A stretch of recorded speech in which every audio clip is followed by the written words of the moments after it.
Welcome to Monday Night Lights, powered by Farm and Home Supply. I'm Monday River Sports Editor Matt Shuckman, kicking it alongside Sports Director Chris Dewar. Happy Monday. Happy Monday. Did you do anything at all this weekend? No, I was lazy.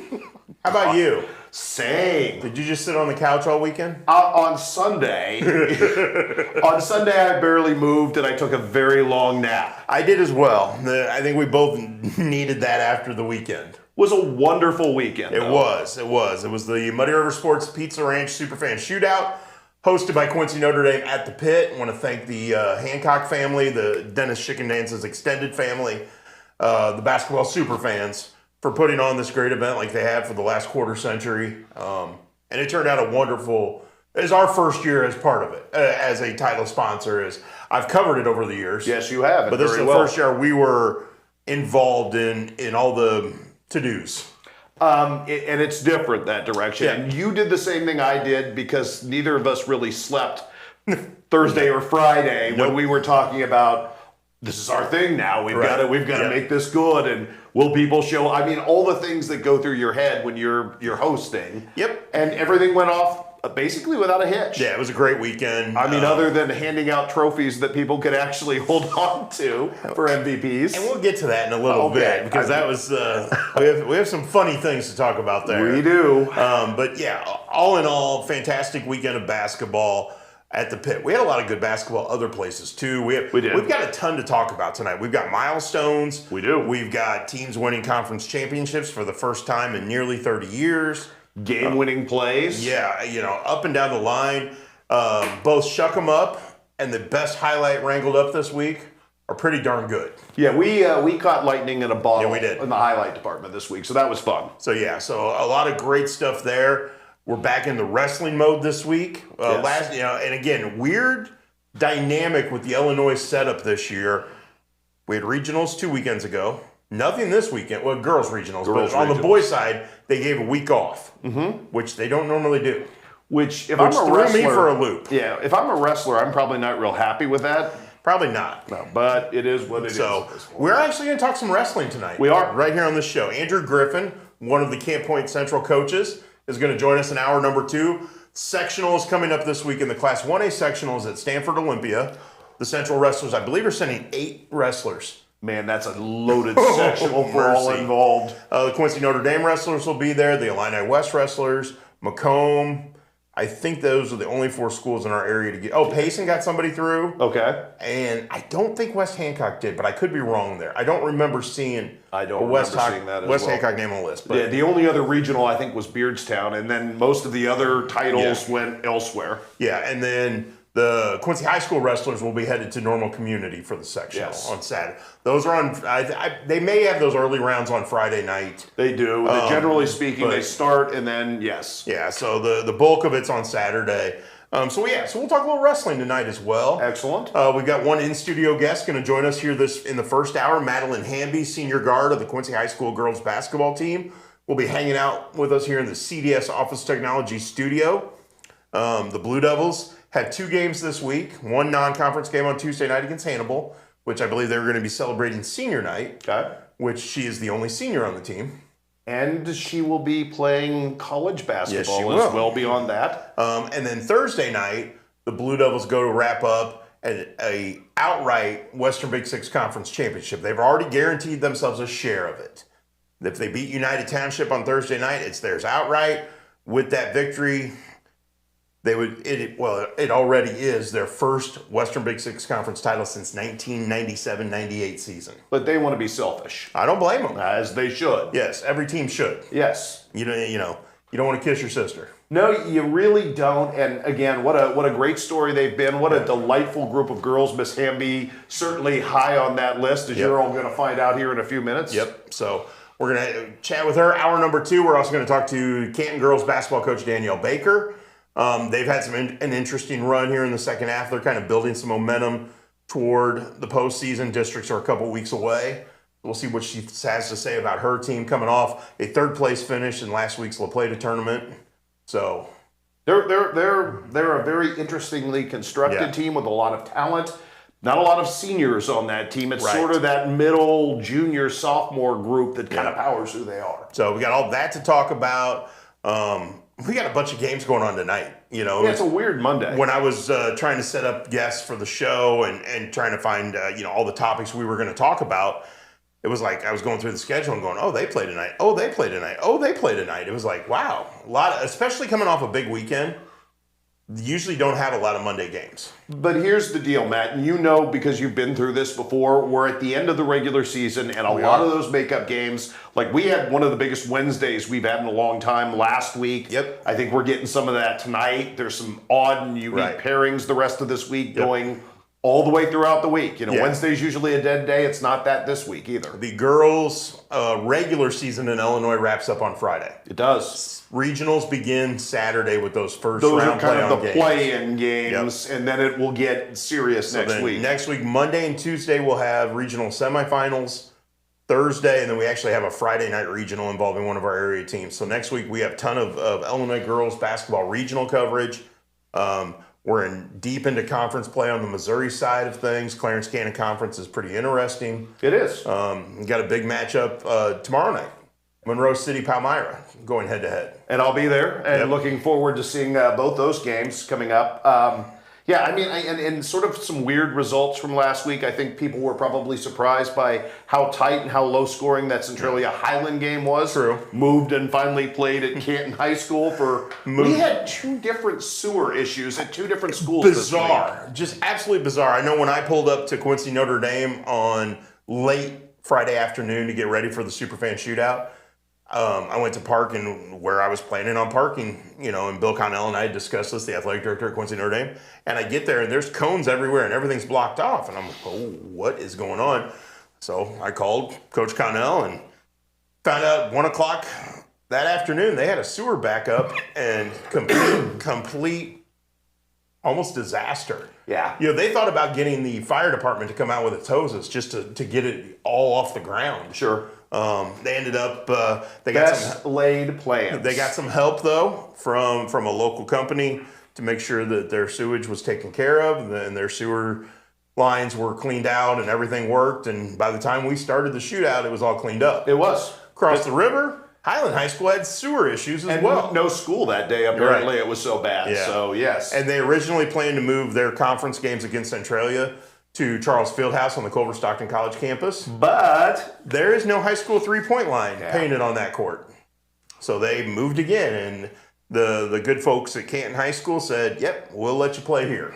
And the good folks at Centralia were none too pleased about the extra mileage and Probably not. trip, but Probably not. But is what it is. They won. They did win. So in a key showdown.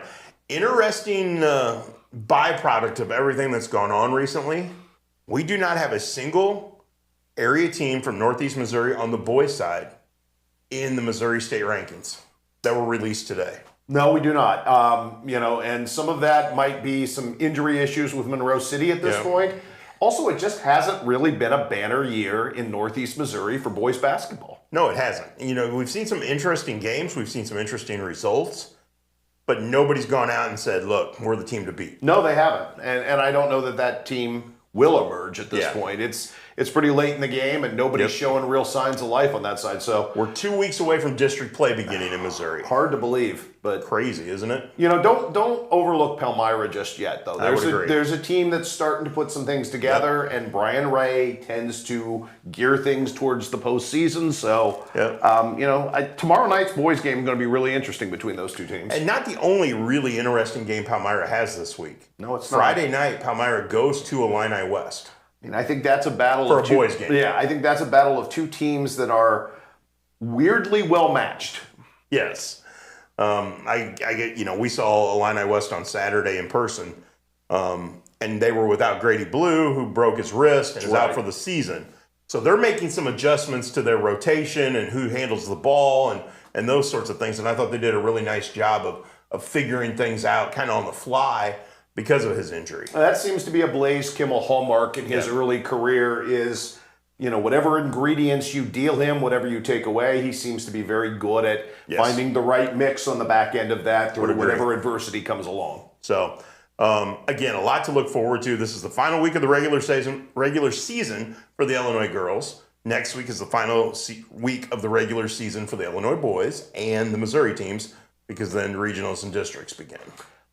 And then we'll see what happens. Yeah. I mean, I have no idea. I mean, we're probably in for a very wild ride, and there are always surprises this time of year. Well, we have 4 ranked teams in Illinois on the girls' side. Yeah. Heading into this week. The rankings will come out again on Wednesday. Any of the 4 could make a run. Any of the 4 could get knocked off because the paths aren't easy. No, they're not for anybody. Yeah, so it's going to be very interesting to see how it all plays out. We'll provide you complete coverage as best we can. We'll have previews of the regionals coming up this weekend. Hopefully one of those will be part of that. It will be a Shuck on a Truck. We're trying to work that out this week as well. So again, a lot of interesting things going on. So I kind of really like, especially when we get to championship night, kind of what the small school girls shapes up to be in terms of regional title games. So I think that's going to be a very fun part of next week. I do too, and I'm really looking forward to the postseason. We got a lot of shootout stuff to talk about and break down. So let's take a break. When we come back, we're going to break down the Superfan shootout. I got questions for you about the shootout. Oh, okay. Perfect. So we'll head to that. We're going to head to break. When we come back, Superfan shootout talk. So make sure you stick around. This is Monday Night Lights, powered by Farm and Home Supply.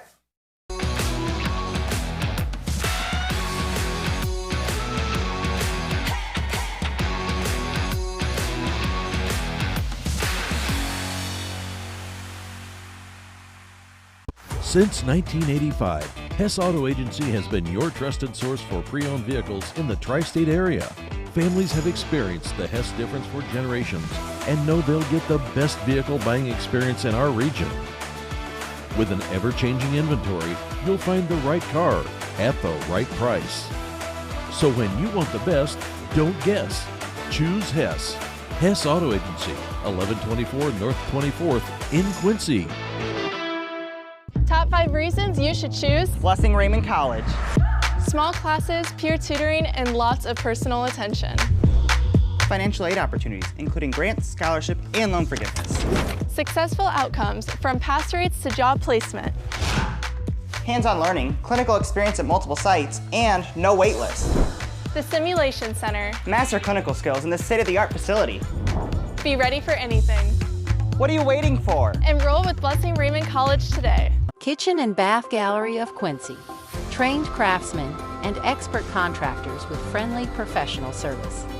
Our design team helps with every step of the process, guiding you from a vision to reality with uncompromised service. Trust your home to the local experts. Get a free quote today. From concept to creation, Kitchen and Bath create remarkable spaces and innovative builds. Kitchen and Bath Gallery, your home reimagined.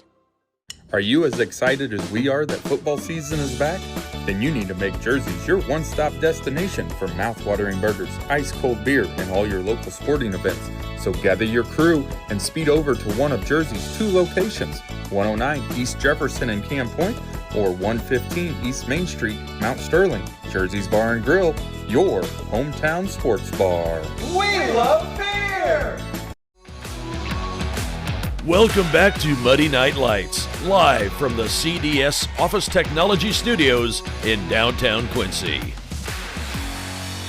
Chris Stewart, together we spent, I was trying to figure it up the other day. Did we spend 14 hours together in the gym on Saturday? I'm surprised you let me back in the building today after all that. But you're rested up. I am. It's been a really good Monday. Good. So got a nice nap yesterday, recovered. Yep. As you well know, I mean, it's really just hard to be in a gym that long, for 8 full games, which you did. I was there for 7 full games, which was still hard. Yeah, but it's fun. It's part of the territory. It is. And we had a great weekend. So this is where I want to go with that. I want to talk Superfan shootout with you. Okay. We had 11 games, 3 Friday night, 8 on Saturday. Okay. What is your single best moment of the shootout? I thought there were a bunch of things that I really, really enjoyed. I mean, we had a game-winning shot, which was always fun. Yep. I thought it was really classy that we got a chance to pay tribute to Dwayne Kerfman prior to his last game officiated, that Clopton-Quincy Notre Dame boys game on Saturday night. We had some high comedy moments as well with the dropping of the trophies. Twice. Only one of them actually hit the ground. True. And it was probably Macy Grow-Herring's only turnover of the game because she was so good from Byron She was. against Centralia. And the other one, imagine this. maybe the best wide receiver in our area was the one who came up with the most pivotal catch of the weekend. Gavin Dolman catching Bo Efting's MVP trophy as it fell out of the box. So I actually asked Matt this because the pictures, if you saw his gallery, were so great of the whole involved, including Rowan Stegeman making himself a human meme the entire time. I asked you if it was a work, if these guys saw the Grow Herring drop and thought we were going to do.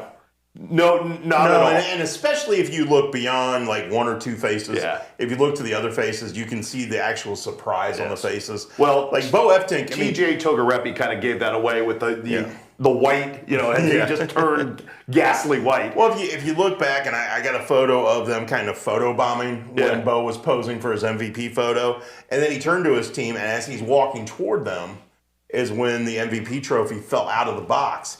And the first photo I have of that sequence, you can see the trophy falling. Yeah. And then Gavin Dolman reaches in and catches it. He and Bo cradle it. And we went back through it like the Zapruder film just a few minutes ago to see what was going on. But if you're going to ask me, and I think honestly on deeper reflection, what my favorite part of the shootout was, I think it happened early Saturday morning. And I think it was the really gutsy, gritty comeback by the Central girls, who looked like they were going to get blown off the floor. It was a roster riddled with injury and issues. And the way illness this weekend. Talking to Dakota Nyson afterward, the Central coach, he had a bunch of girls sick. The way they gutted it out, the way those young players picked it up, I thought was just really inspired, and I thought was very satisfying. So that was one of my favorite watches of the entire tournament. Obviously, we had some great games and whatever. I just thought it was really neat to see the Central girls figure it out in real time.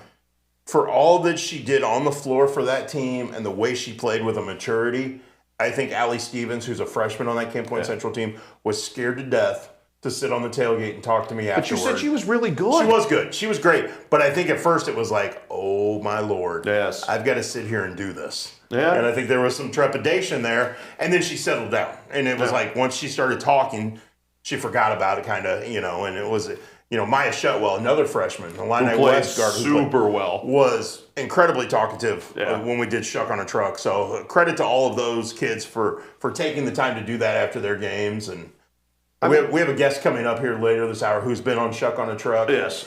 Yeah, she's never scared to talk. No, she's a delight, and she's very, very gregarious. So this will be a fun conversation for those who have not had a chance to hear that. And unfortunately, her team, Quincy High School, we're talking about Madeline Hamby, senior guard on the Quincy High School girls basketball team, did not play its best on Friday night against West Hancock. Well, no excuses, but I think that was a team that was very, very tired and leg-weary in ways that they probably ordinarily aren't. But think about the rest of the Blue Devils week. Yeah.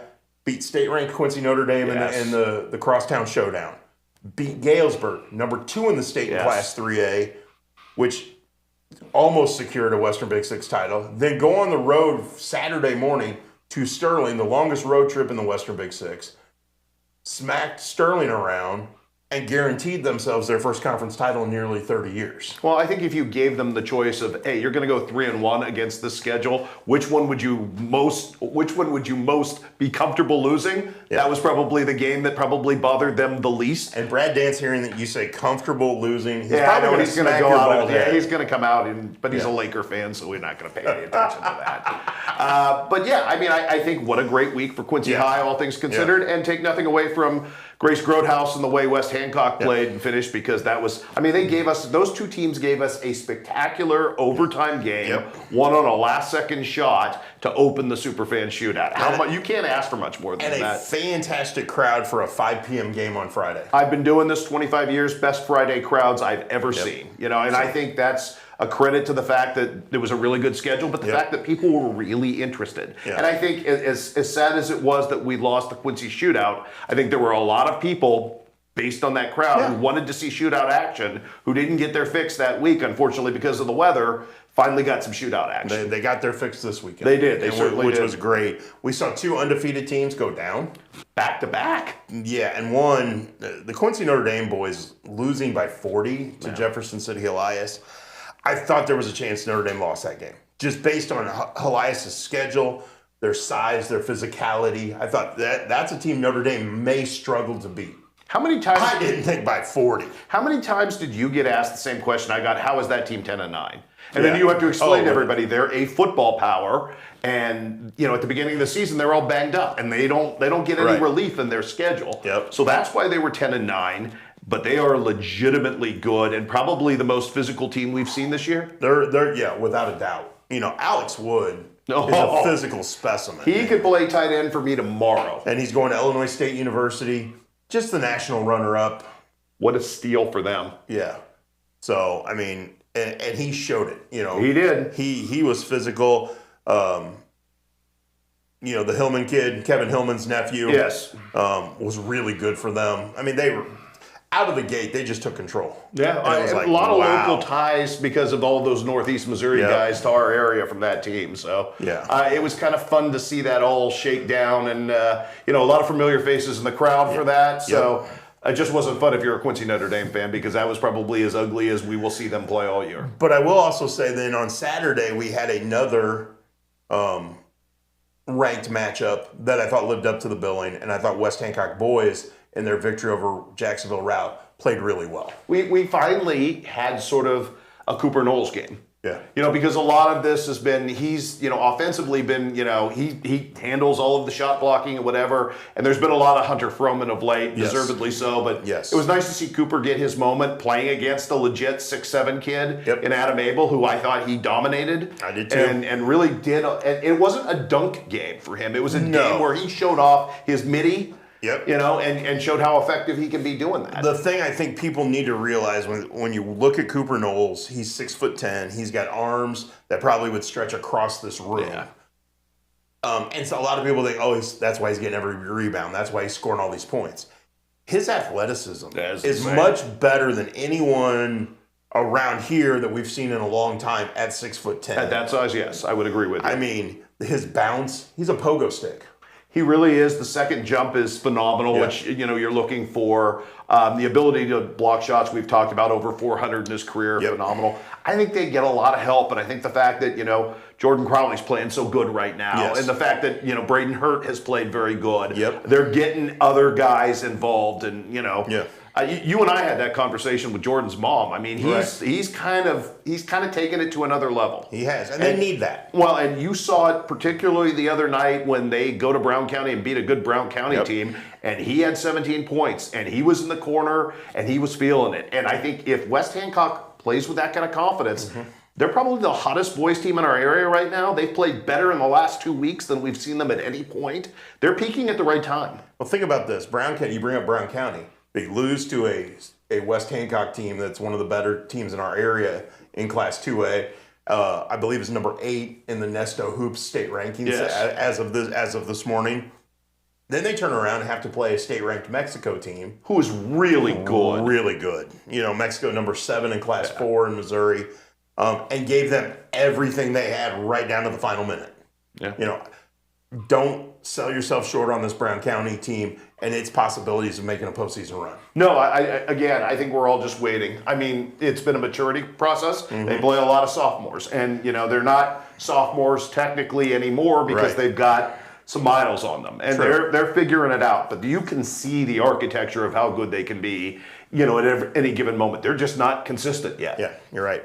The other one now that kind of made a turnaround this weekend was the Quincy Notre Dame girls. Yeah. Lost to Quincy High School, lost to Liberty on a buzzer beater. Yes. A Class 1A school, and looked to be reeling. And there were people sitting there going, maybe Quincy Notre Dame ends the regular season looking at the schedule on a 6-game losing streak. Maybe they end up with 10 regular season losses, like kind of the woe is me type of attitude but that was starting to set in before Friday night, and things changed.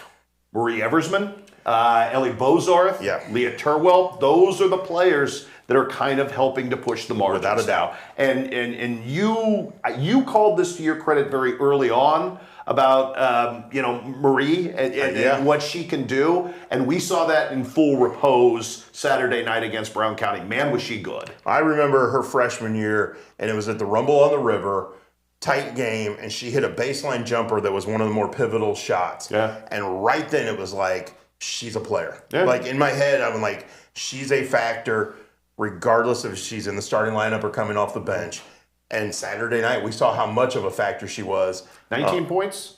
It was 19 or 22. I've seen it reported both ways. Either way, it's a new career high. Either way, it's a new career high. We want to make sure we get it right, so I'm going to make sure we double check on that. Okay. But yeah, so I think the scoreboard had it at 19. Somebody said the book had it at 22. Either way, you had a phenomenal game, Marie, and we don't want to sell you short either way. But her ability to step out and hit threes and her toughness is really important to that team. And Leah Turwelp, to me, is a star in the making. She is. With her length and her ability to get to the basket. She has some of that Jada Brown gather and go that is very, very rare, and she's very one piece in the way she does it. So she's fun to watch. Well, Jada Brown's fun to watch too. Yes, she is. She might be the best player in our area right now. I don't know that might is even in the conversation at this point. We're going to ask her teammate about that because I know I expect a great response from her teammate. Well, I don't want to put any pressure on our guest to our right, but she gives a lot of great responses. Our guest to our right, she's already in the studio. Yes. So why don't we take a break? That way we can get set up to talk to Madeline Hamby when we come back. This is Monday Night Lights, powered by Farm and Home Supply.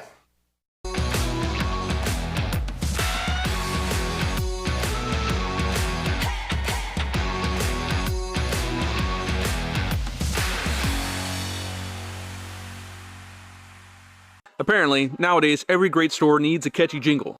So, we held auditions. It's a farm store and so much more. Week from high to low, Farm and Home's where you go. Farm and Home Supply. Well, whatever your style, from singing to clothing, pet supplies, or tools, no other place has it all like your local Farm and Home Supply. I don't know, it was kind of pitchy, dog. We believe that accessing care close to home is better for you and better for your family. For 120 years, Hannibal Regional has been committed to providing community-based, contemporary health care. From state-of-the-art surgical care to innovative cancer care, and now life-saving open-heart surgery. We are dedicated to expanding access to exceptional care in each of the communities we serve. Hannibal Regional, why go anywhere else? So what separates us most from all the other dealerships? It's the Toyota brand itself. Once they buy a Toyota, they never buy anything else. #1 vehicle on the market, the best sedan on the market, some of the best reliable trucks on the market. And our main goal here is to try and get our customers the best payment possible. We know the process and we pass that along to you. We're simply looking to buy vehicles off the street. And we want all makes and models of vehicles. And you don't even have to buy anything in return. We'll just simply purchase it from you. We can purchase a vehicle in 10 or 15 minutes or less. Meet us at the Scoreboard, 8th in York and Quincy. The home of Quincy's best cheeseburger is now under new ownership. All our time-tested menu items, along with some great new additions, all cooked on our perfectly seasoned grill, are waiting for you. New wings and new sauces. Ice cold buckets at some of the best prices in town. Or even in a frosted mug. Corner bar comfort for your favorite game on 7 big screens. Or play your own game and win big. The Scoreboard, 8th in York and Quincy.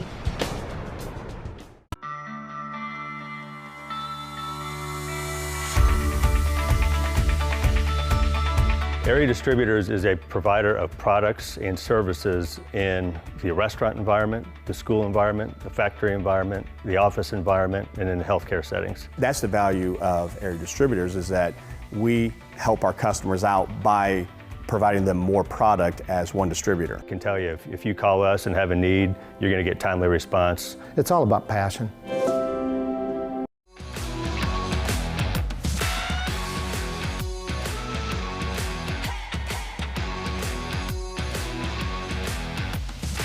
Welcome back to Muddy Night Lights, powered by Farm and Home Supply. I'm Muddy River Sports editor Matt Shuckman, alongside Muddy River Sports director Chris Dewar, hanging out in the CDS Office Technology studio in downtown Quincy.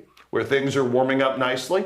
In here especially. Our new studio holds the heat. It did, and walked in, and there have already been costume and outfit changes in here because it was warm. Let's keep the clothes on for now. I'm going to try my best. Nobody wants to see that. No, please, no. Yes, God, no. But a team that has been heating up and is nice. on the verge of winning the Western Big Six Conference Championship outright. First Western Big Six title in almost 30 years. Wow.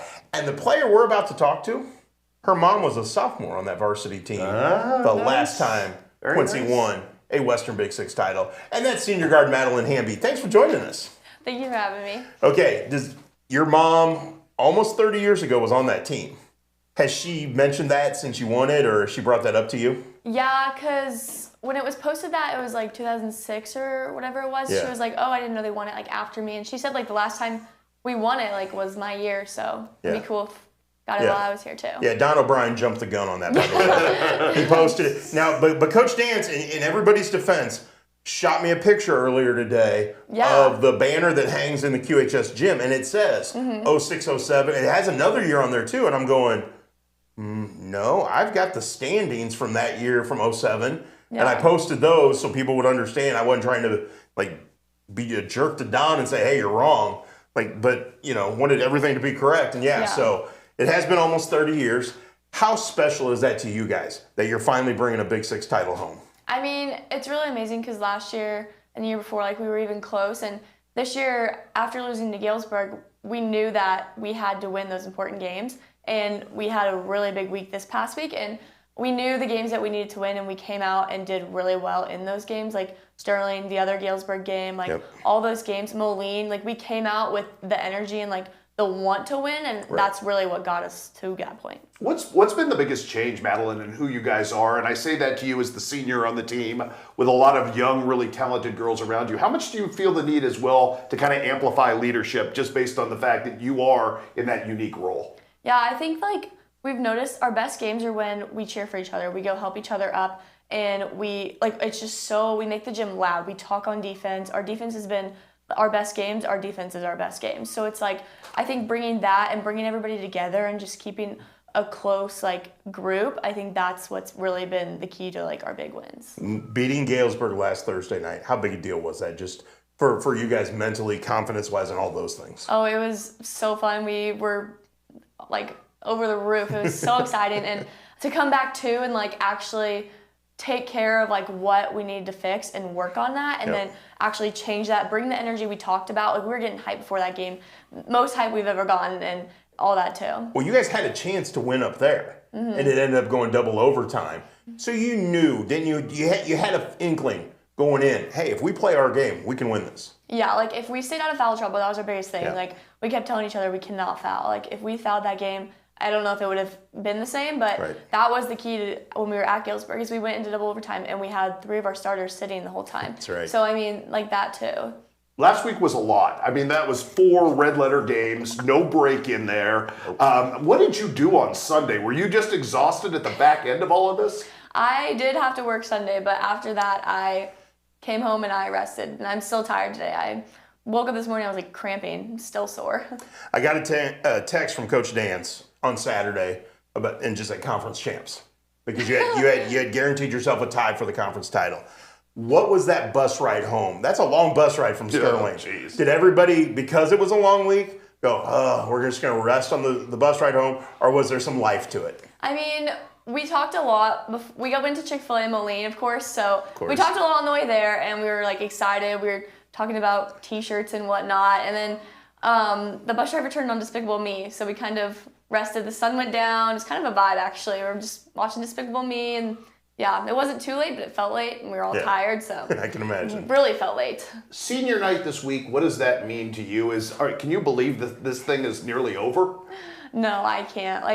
I was thinking about it, and I was looking at pictures for the slideshow, and I was so little, and I felt like that was literally last year, and I was so young, and I've grown up with these girls playing with them, so it's still, I don't feel like a senior. I feel like their own age, so it's kind of weird. By the way, I've got some good photos of you over the years on the basketball court.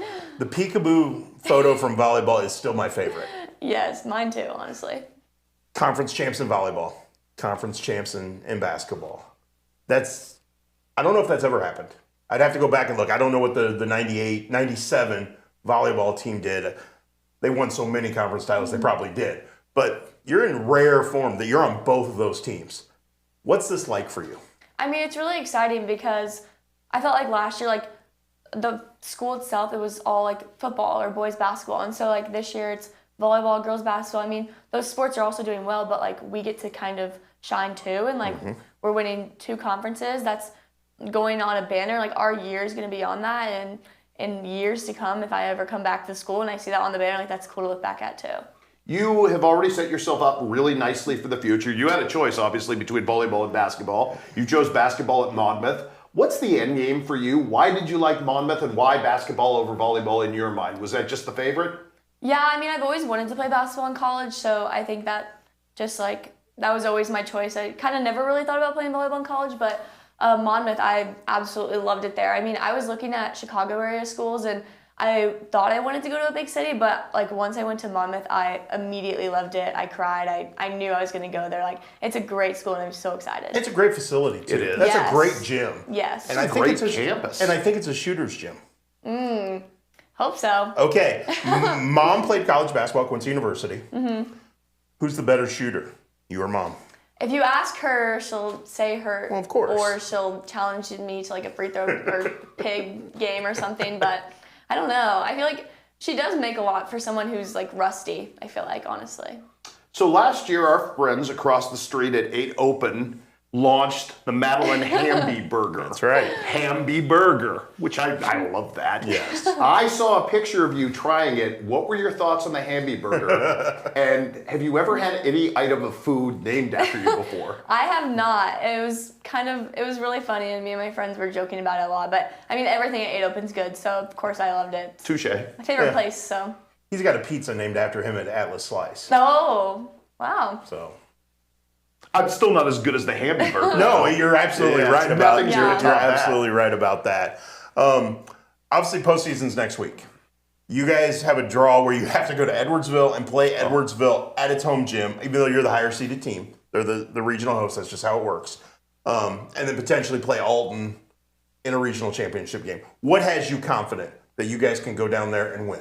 I think, we've had our long week. We're going to have some time to rest. I think if we play how we did against Galesburg, which I know we can do because we also brought that to Sterling, if we, and QND, really, those 3 games were really our highest point. And if we bring that to Edwardsville and to Alton, I have full confidence that we're going to be able to at least compete better than we did last year against Alton for sure. How much does that haunt you a little bit, just the postseason, and not haunt as much as drive you now, Madeline? Mm-hmm. I mean, every year we play Alton or O'Fallon and we just get killed by them. So I think this year, you can really see, I watched a little bit of some of their film, and I think there's really a great opportunity for us if we just bring what we talk about and get hyped for the game, bring everything that we work on, and I think there's going to be a really great opportunity for us. You're playing alongside one of the best players in the state right now, in Jada Brown. Do you ever have a moment when you see her footwork, or she makes a move to the basket, or does something where you go, whoa, that was pretty cool? Yeah, I mean, there's a lot of plays like her, Chloe, everyone. I just am what in the world? I mean, they do that at practice too. Chloe will throw behind the back passes at practice all the time. And then she did that at Fallon when we played Dunlap, and we were oh my gosh, did that in a game, really? But it was a great pass. It was beautiful. But yeah, I think it's really cool to see my team and see them accomplishing great things and being recognized and being alongside that too. You are such a positive person and seem to be a positive force, whether it's within the team or people who see you out when you're working and doing the job. Just for you, what is it that kind of gives that vibe of positivity at all times? Have you always been like that? I mean, I think so. I think I like having fun and I like smiling. I don't like being at practice. Sometimes Dance will get a little upset with us because he says we're bad practice players, but we just like to have a lot of fun. And sometimes we have too much fun, but yeah, I just think having fun, that's what it's all about. What are you going to parlay that to in the business world? Just curious. What's your intended major at Monmouth? I'm going to double in marketing and business, and I want to do marketing. So I think being able to break out of my shell and be more confident and work with people and just have fun with that. Break out of your shell. Yeah, you're perfect. You are perfectly suited for that career. Shell. Yeah, you are perfectly suited. By the way, you made me laugh earlier when you said, I like to smile. No way. I'm shocked by that. You're always smiling. Oh. Think of how many photos I've taken of you when you're smiling. You know, a lot of them. Okay, you mentioned when you walked in here. Oh, here it goes. That mom was at home on the couch or recliner, wherever she's at, ready to watch the interview, and had her ice cream with her. What flavor? I think she got cookies and cream. She waits for it to come out at TCY, and mine's waiting for me at home. Okay, so that was going to be my question for you. What would your flavor be? I think mine's wedding cake. I have wedding cake waiting. I've never tried wedding cake. That's not one of mine. Really good. Tried, I like that one. Chocolate almond. Okay. Any ice cream. I'll eat anything. That's good. Smart girl. Yeah, exactly. Senior night tomorrow night. Home game Thursday night against United Township to put the capper on the Western Big Six Conference title. Is there pressure going into that game because you need to win it outright? I think that there's not too much pressure, but there's more of like excitement because Dan's, after Sterling, I say, can we finally get excited for this game? Because every time after every game, he's like, oh, that's not over yet. But I think like just finally being able to like get excited and like feel that accomplishment because we're going to have it like when we win. So yeah.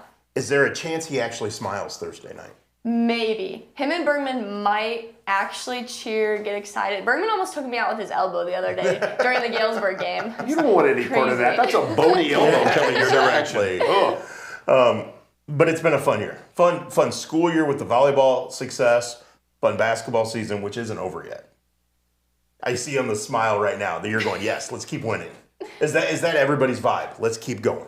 Yeah, I mean, we've talked since we went to state and junior high. Like, I know that's junior high, but like these teams are going to be tough, and I think we compare it to like when we played Chicago DePaul. Like we almost beat them, and we had that game. So we just have to like bring everything, stay together, and like just play our best game to be able to get that far. You guys have had such a fun evolution because you're now a draw for shootouts, which has happened over the course of your career now. Just does that give you a different level of confidence to know you've now played this incredible schedule, and when you go to the postseason, you can't be caught off. You've played every style there is, Battle, and you can't be caught off guard by anything. Yeah, I mean, we have a really tough schedule, and I think that prepares us for these kind of games because we're seeing teams that we will likely see in postseason or teams with the same skill level, and playing with that toughness is going to help us, especially against Alton too. Do you realize you're the answer to a trivia question now? No. He's looking at me funny. What? You are the first player in Quincy High School girls basketball program history to play on 4 straight 20-win teams. Oh, wow. This is the first time Quincy High School has won 20 games or more in the season 4 consecutive years. What a cool stat. And you're the only senior. Oh my gosh. So you are the first and only player in program history. Wow. To do that. You're going to need to tell your grandkids that someday. you got your mom on that. One up on that one. Yeah. So there you go. Again, that stat comes from Don O'Brien. I hope it's right. I didn't double check it, but I'm pretty sure it's right because I know the history of the program. That's very cool. Yeah, so congratulations on that. Thank you. Good luck this week. Enjoy senior night and enjoy the next week's postseason. We'll see what happens. Yes, thank you. Awesome. That's Madeline Hamby, Quincy High School senior guard, joining us right here in the CDS Office Technology studio. We are going to take a break. When we come back, best highlight we wrangled up this week, courtesy of this guy. So make sure you stick around. This is Muddy Night Lights, powered by Farm and Home Supply.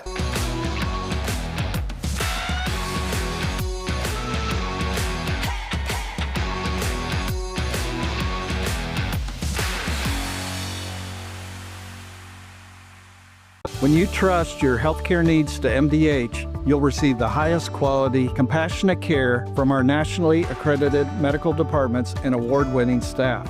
We are here for you 24 hours a day, 7 days a week, providing exceptional care right here in Macomb. We also accept Aetna, HealthLink, Blue Cross Blue Shield, and most other insurance plans for your convenience. McDonough District Hospital, your regional healthcare partner, growing our legacy one patient at a time. Does the thought of retirement overwhelm you?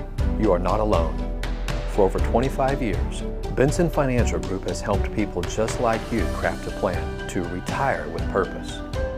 Call us today in Quincy and Hannibal. For 135 years, State Street Bank has stood as a pillar of trust and stability in Quincy, Illinois. For generations, families have trusted State Street Bank to be part of their biggest moments. We look forward to the future with gratitude and excitement. Thank you for being part of our journey. State Street Bank, 135 years of banking you can trust.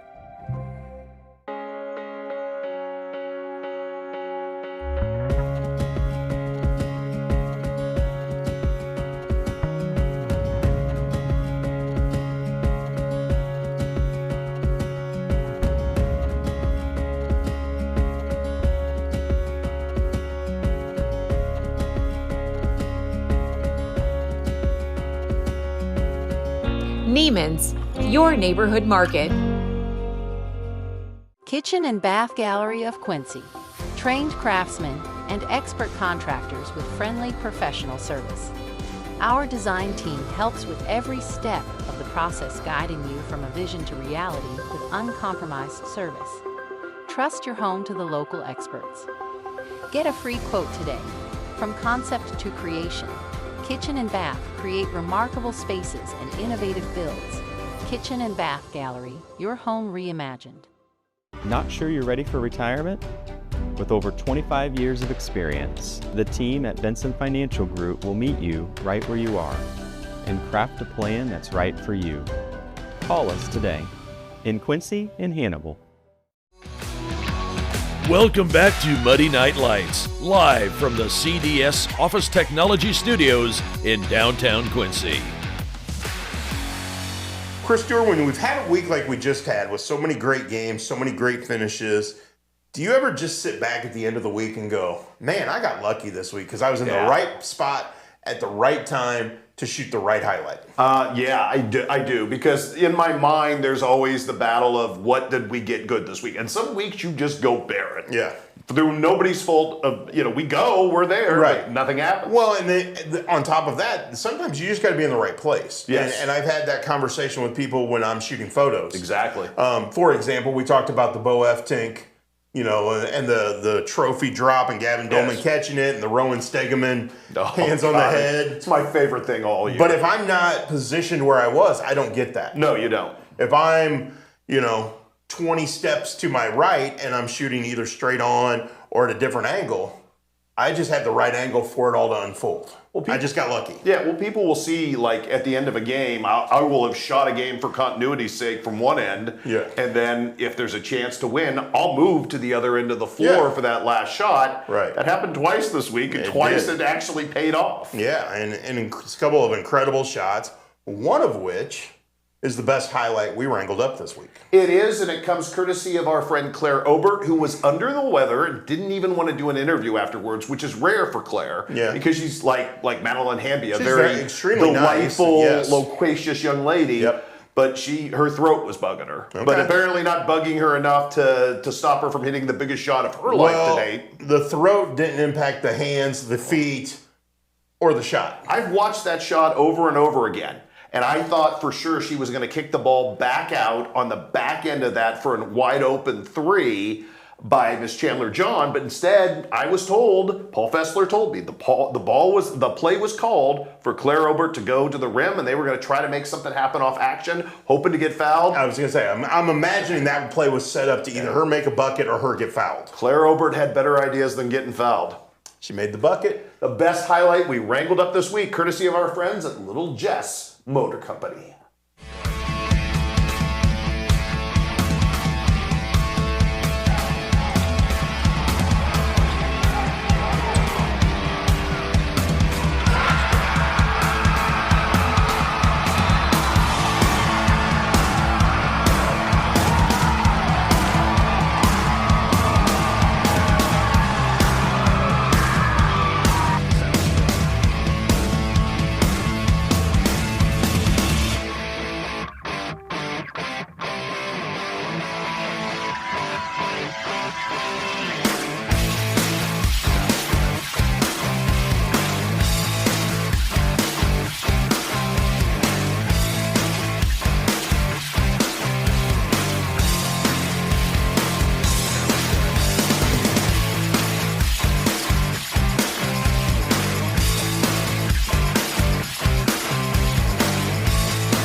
The Tri-States in awesome hug videos this week. That bear hug by Chandler John was pretty impressive. Yeah, it was pretty impressive, wasn't it? Yeah, so again, kudos to Liberty girls for the way they played in that game against Quincy Notre Dame at the Pit. You've got a state-ranked Class 1A team knocking off a state-ranked Class 3A team. And again, it kind of validates the progress Liberty has made this year. Four losses going into tonight, I believe. Is it 2 or 3 to West Hancock? It's 2 to West Hancock, 1 to Brown County, And I'm trying to remember who the fourth was. Yeah, I'll look it up while we're talking. Well, you do that, and I will tell you they're playing as well as anybody. And if you look agree. at the last 2 weeks, Father McGivney, Winchester West Central, who's a really good basketball team right now, and now Quincy Notre Dame on Quincy Notre Dame's home floor. So incredibly impressive accomplishment. Lost to West Hancock twice, Brown County. I lost to West Hancock 3 times. Okay, you were correct then, yes. So I thought that was the case. Yes. So the only 2 teams Liberty has lost to this season are both state ranked. It's pretty impressive. You know. And for a team with not a single senior on the roster. Wow, how about that? That's remarkable. Does that, I mean, when we're going to start talking coaching of the year accomplishments, does that put Paul Fessler in that conversation? I think without a doubt. Yeah, I think he's in the conversation. I mean, and you look at who they beat as well. Yeah. They beat a state-ranked Highland team. Yes. By 4. They beat state-ranked Quincy Notre Dame.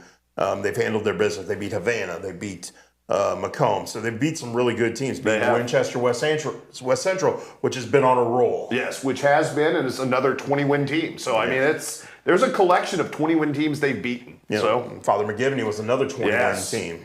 So, this team's on a roll. They got one more regular season game at Triopia this week. Not an easy place to play. I believe that's Thursday night. Yeah. And then they go into the regional. It's a top-seeded team in the regional.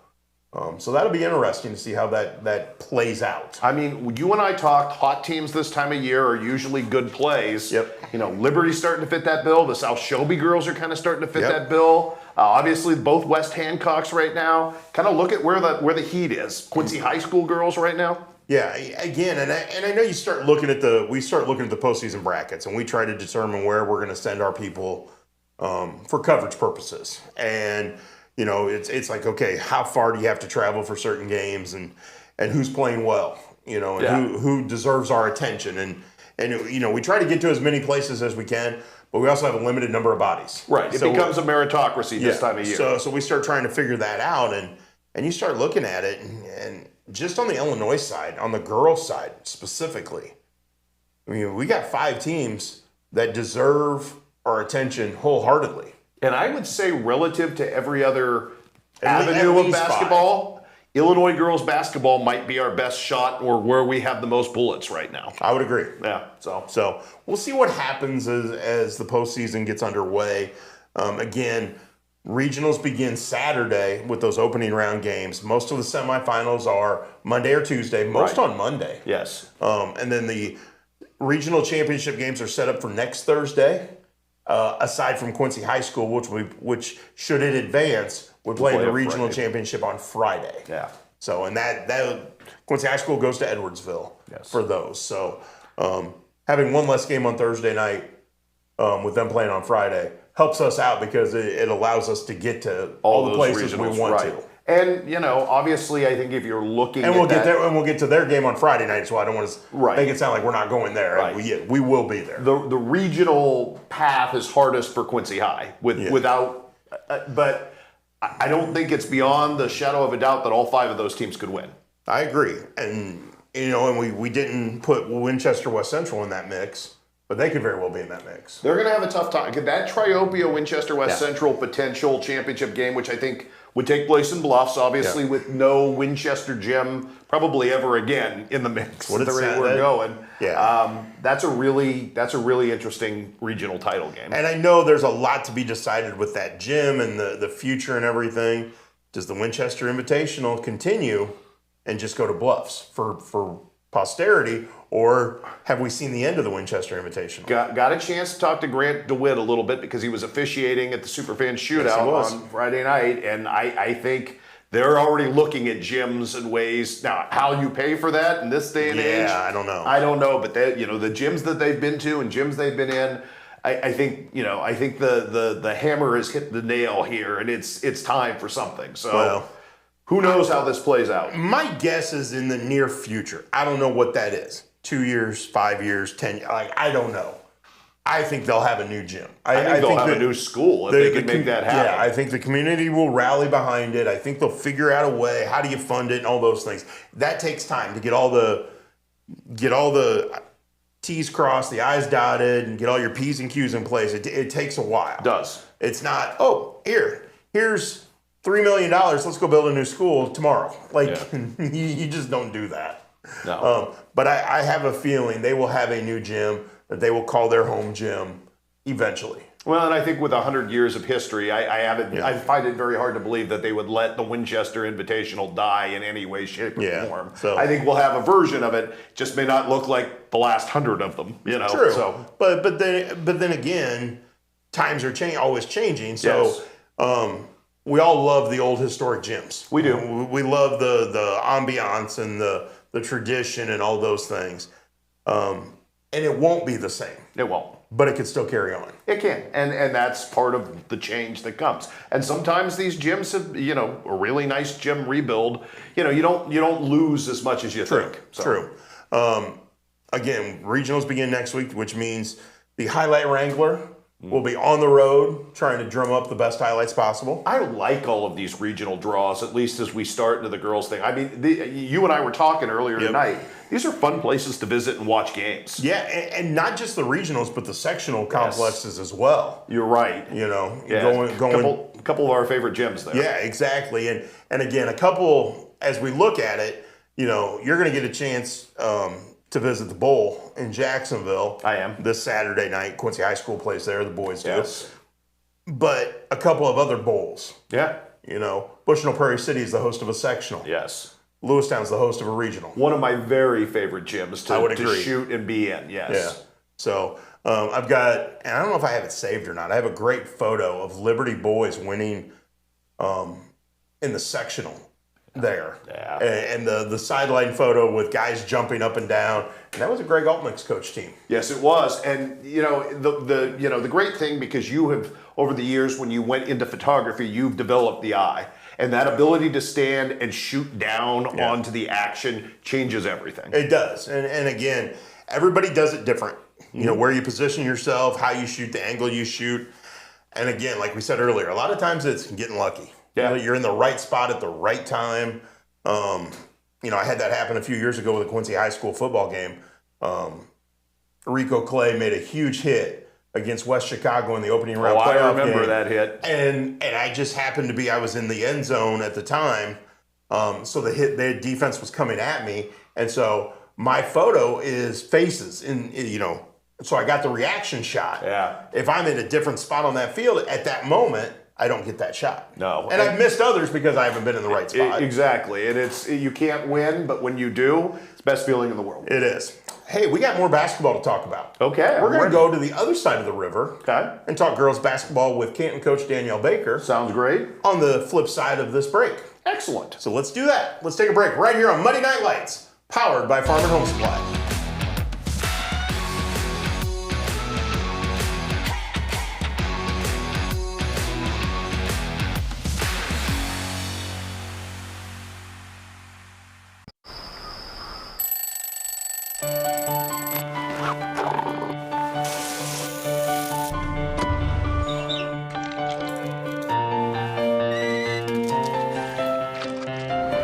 Since 1929, we've been here to serve our communities with the best products and the best service. You are the reason we go to work every day, and we thank you for that. After all, we live where you do.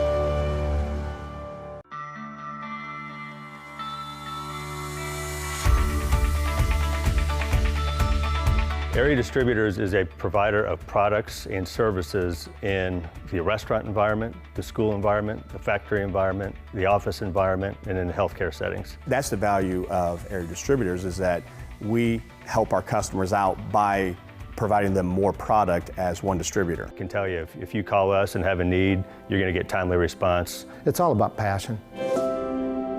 Apparently, nowadays, every great store needs a catchy jingle.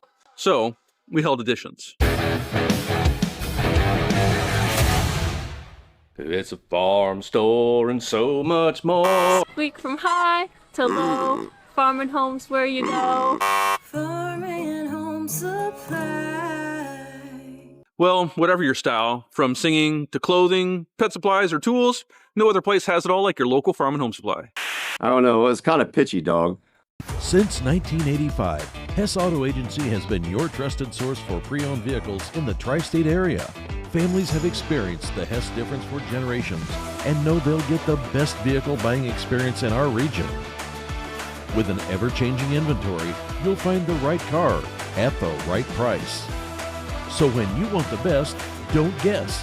Choose Hess. Hess Auto Agency, 1124 North 24th in Quincy. My philosophy in pediatrics is definitely prevention, early intervention, and advocacy.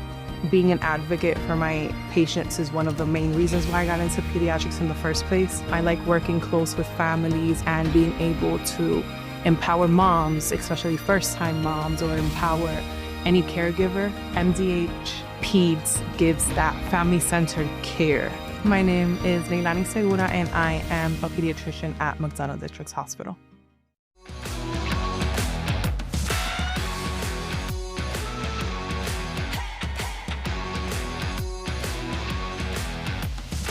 Back to Monday Night Lights, powered by Farm and Home Supply. I'm Muddy River Sports Editor Matt Schuckman. He's Sports Director Chris Stewart. Thank you for sticking around for hour number 2. To all you great listeners and viewers out there. And we are ready to go to the Hess Auto Agency hotline and talk some Missouri hoops. How's that sound? This is going to be fun. One of our favorite guests. Canton coach Danielle Baker waiting to join us on the hotline. Coach, how are you tonight? Good. How are you guys? We're wonderful. Are you running around the house wrangling up kids right now? I'm actually hiding in my closet so they don't interrupt me right now. It's a beautiful thing. That's awesome. It is. With the door locked and just praying they can't find me. So I got to ask, because you seem to do this as well as anybody, that work-life balance thing that is so hard, mom and basketball coach at the same time, you know, you've got your hands full. How do you pull this off, Danielle? Sorry, that cut out. I couldn't hear any of that. I'll try that again. There's the work-life balance thing. Being mom, being coach, how do you handle it all? I think the gremlins got us again. Did they really? I can't hear her. All right, well, Hey, it happens. Yes, to the best of us. All right, let's take a quick break. We're going to get Danielle Baker back on the phone, and let's see if we can get rid of the gremlins tonight. We went 1 hour without gremlins. Now we're in hour number 2, and they've kicked the dreaded earpieces we put in. So let's figure it out. We'll be right back with more Muddy Night Lights, powered by Farm and Homes.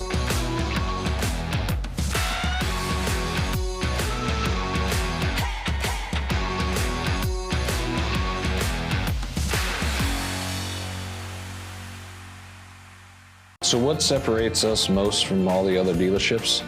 It's the Toyota brand itself. Once they buy a Toyota, they never buy anything else. #1 vehicle on the market, the best sedan on the market, some of the best reliable trucks on the market. And our main goal here is to try and get our customers the best payment possible. We know the process and we pass that along to you.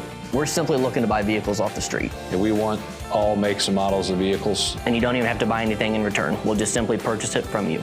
We can purchase a vehicle in 10 or 15 minutes or less. We believe that accessing care close to home is better for you and better for your family. For 120 years, Hannibal Regional has been committed to providing community-based, contemporary healthcare, from state-of-the-art surgical care to innovative cancer care, and now life-saving open-heart surgery. We are dedicated to expanding access to exceptional care in each of the communities we serve. Hannibal Regional, why go anywhere else? Meet us at the Scoreboard, 8th and York in Quincy. The home of Quincy's best cheeseburger is now under new ownership. All our time-tested menu items, along with some great new additions, all cooked on our perfectly seasoned grill, are waiting for you. New wings and new sauces. Ice cold buckets at some of the best prices in town. Or even in a frosted mug. Corner bar comfort for your favorite game on 7 big screens. Or play your own game and win big. The Scoreboard, 8th and York in Quincy. For 135 years, State Street Bank has stood as a pillar of trust and stability in Quincy, Illinois. For generations, families have trusted State Street Bank to be part of their biggest moments. We look forward to the future with gratitude and excitement. Thank you for being part of our journey. State Street Bank, 135 years of banking you can trust.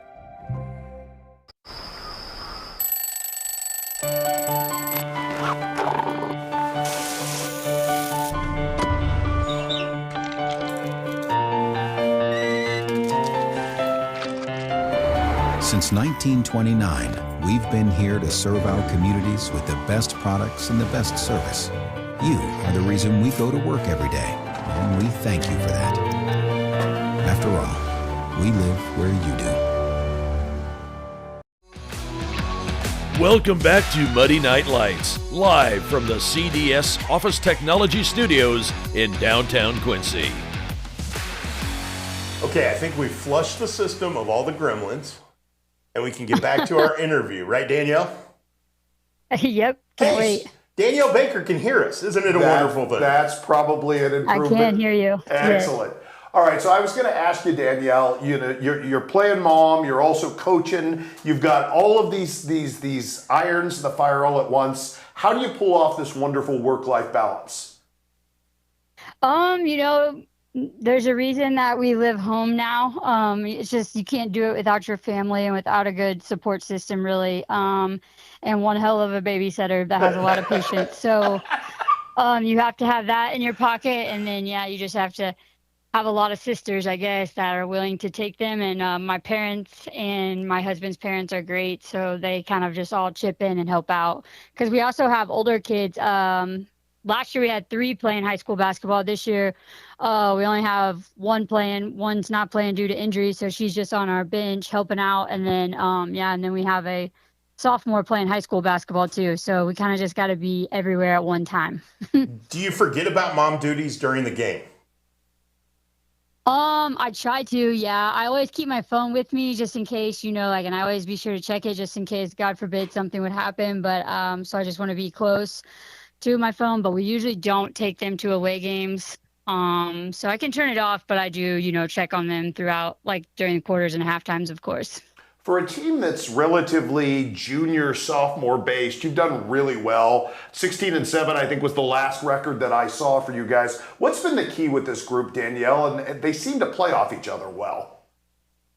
Yeah, they do play off each other well. I mean, we're not very deep, but we have a lot of really good players, and different nights people step up, and they're just really competitive. So, I feel like they always have a will to want to win, and they just play well off of each other, and they just can kind of make it happen. It's not always pretty. I can't really think of a game where I've been like, wow, that was some really good basketball, but they find ways to get it done.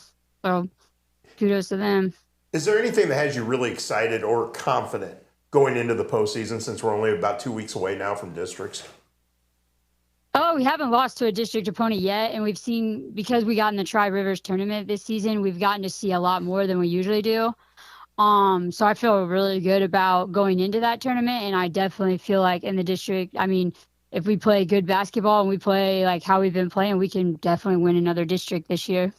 I'm going to point out that I got a chance to see you over the holidays, and you opened up a game on a 32-0 run. Were you at least pleased with that one, Danielle? Actually, yeah, I was really pleased with that one. I was actually very shocked too, and I was like, wow, we should leave Canton at 7 in the morning every day and play at 9 a.m. It's not really on a college court after Christmas. There you go. So that was not what I was expecting during that game. But yeah, we shot the ball, and they played really, really great that game. You've had success over the years, Ken. Is it become a culture there where girls grow up wanting to play basketball there because of the success of the program? I would hope so. I mean, that's always my goal, coaching them. We don't have volleyball, so they don't really, I know volleyball kind of like can take over in Illinois for some sports, after talking to some high school girls basketball coaches over there. So we don't have that. So, like kind of just, they play softball, then they go to basketball, then most of them just go on to soccer, and they kind of all stay in that rotation. Sometimes when we struggle the most is like when we just have some small classes. Like we have some really small classes coming up, like just don't have a lot of girls in them that are playing. So that sometimes is tough. But when we get those classes that have a lot of girls that stick together and play hard, they usually end up being pretty successful. Got a chance to spend a little time with Brenna Brewer for Classroom Champions, one of your 4 seniors. And obviously that's a young lady who has her head very much on her shoulders and together. What's that senior group kind of meant to you in terms of just kind of guiding this younger program for you? Yeah, every year you're like kind of thinking about stepping out because you got, stuff to do with your young kids and you're getting spread a little too thin, but you get so close to these girls, it's hard to walk away, and it's just hard to give the program over to a different leadership, because, some of those kids are just so great to be around. And they're a fun group. They know what they want to do. They scout games better than I do, I think, most of the time. So sometimes I just talk to them. I'm like, so what's Silex do? and they just kind of let me know, and then we go from there. So yeah, they're talking about a senior-led team. I think they do really well in their role. How important was last week to finish the week with a win when you were a little disappointed that you didn't get to the championship game of the La Plata tournament as the number 1 seed, to bounce back and get that win in the final game? How important was that?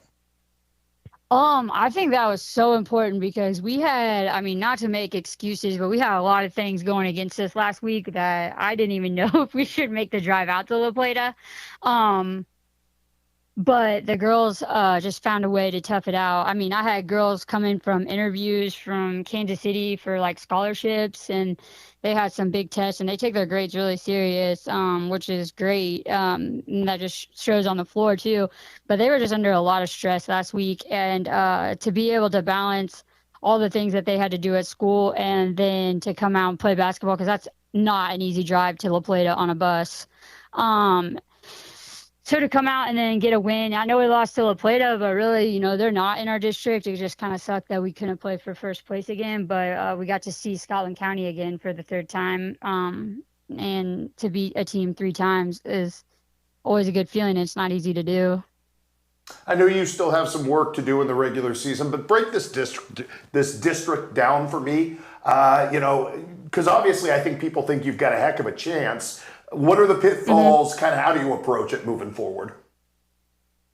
Yeah, so you just got to kind of approach it like, hey, we know we beat Scotland County 3 times, but we might see them a 4th time, and we got to be ready to go because every game's been really close. So we know if they were to catch us on a bad night, that wouldn't happen. Schuyler County is in our district. They just beat Scotland County. So I know we beat Schuyler a couple of times, but that's also something we gotta take into consideration because some of those teams are just really young, and so they're starting to come on pretty strong here late. And you've noticed, like, just coaching for a while, some teams that have really young kids, they'll either fall off because they're tired and they're not used to playing this many games, or they'll just start to get really aggressive, really start to find their stride. And I think that Schuyler County is really starting to do that right now. If there's one thing you guys have to do well to make a postseason run, to win a district title, is there one thing that sticks out to you that we got to do this well? Yeah, we cannot turn the ball over. If we want to win games and we want to be successful, we cannot turn the ball over. All the games we've lost, we've just, we've had more turnovers than points. So that's been our biggest downfall. Is just like when we turn into the turnover kind of train, that's when things fall apart. Like all of our losses, that's when we've had over 20 turnovers, when things really fall apart for us. When she's good, though, Kenna Oliver gives you a different dynamic with the ball in her hand. It all kind of starts there, doesn't it? I think so, yeah. I do think so, because everybody knows about Chase, and she knows she's going to bring up the court. I do think that our X factor is Kenna Oliver, which she struggled with her turnovers sometimes, because I don't know why. I wish I did, but she does, she struggles with her. She kind of struggles sometimes handling the ball. So when we can get her scoring and get her where we need to play her, then that's when we're really successful. Well, Danielle, thank you for sticking with us through the Gremlins tonight. And I hope the kids didn't bother you in the closet during that entire time. One of them did find me. You can never escape, can you? No, you can never escape. Well, good luck with that, and good luck in districts and the remainder of the regular season. And we really appreciate you taking time to chat with us tonight. Yeah, thanks for having me on. That was Canton's Danielle Baker joining us on the Hess Auto Agency hotline. The earbud just popped out. Yeah, you saw it. I wasn't going to say a word. It is what it is. It's the second time it's popped out in the last few minutes. Hey, we survived the Gremlins. We did. And that's okay. And they do. They have a legit shot at winning a district title. They do. And I don't know if you like playing a team over and over again and then seeing them in district or not. But one of the things, excuse me, when Canton plays well, they can exert a lot of pressure going to the rim. We mentioned Ken Oliver. Obviously, Chase Allmeyer does that incredibly well. They've got a lot of weapons, and then you've got like the Brenna Brewers of the world who can kind of play above the arc, and you can drive and dish a little bit. They got a lot of things they do well when it's going well. Well, it's been going well at times, and I think they're trending in the right direction. Yeah, they're a team certainly to watch coming up for this postseason, and we need as many darts as we can keep alive in Northeast Missouri. Amen. Hey, we're going to take a break. When we come back, we're going to switch gears a little bit. Okay. We're going to talk some wrestling. Sounds good. We got regional wrestling coming up, or sectional wrestling coming up this weekend. So we're going to talk to one of the Camp Point Central coaches on the flip side of this break. So make sure you stick around. This is Monday Night Lights, powered by Farm and Home Supply.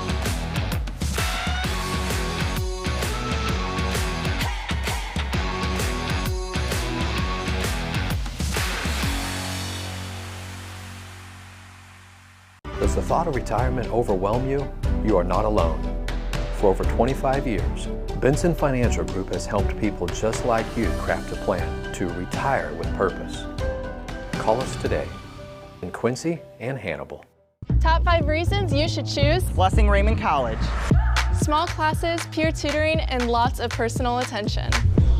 Financial aid opportunities, including grants, scholarship, and loan forgiveness. Successful outcomes, from pass rates to job placement. Hands-on learning, clinical experience at multiple sites, and no wait list. The Simulation Center. Master clinical skills in this state-of-the-art facility. Be ready for anything. What are you waiting for? Enroll with Blessing Raymond College today.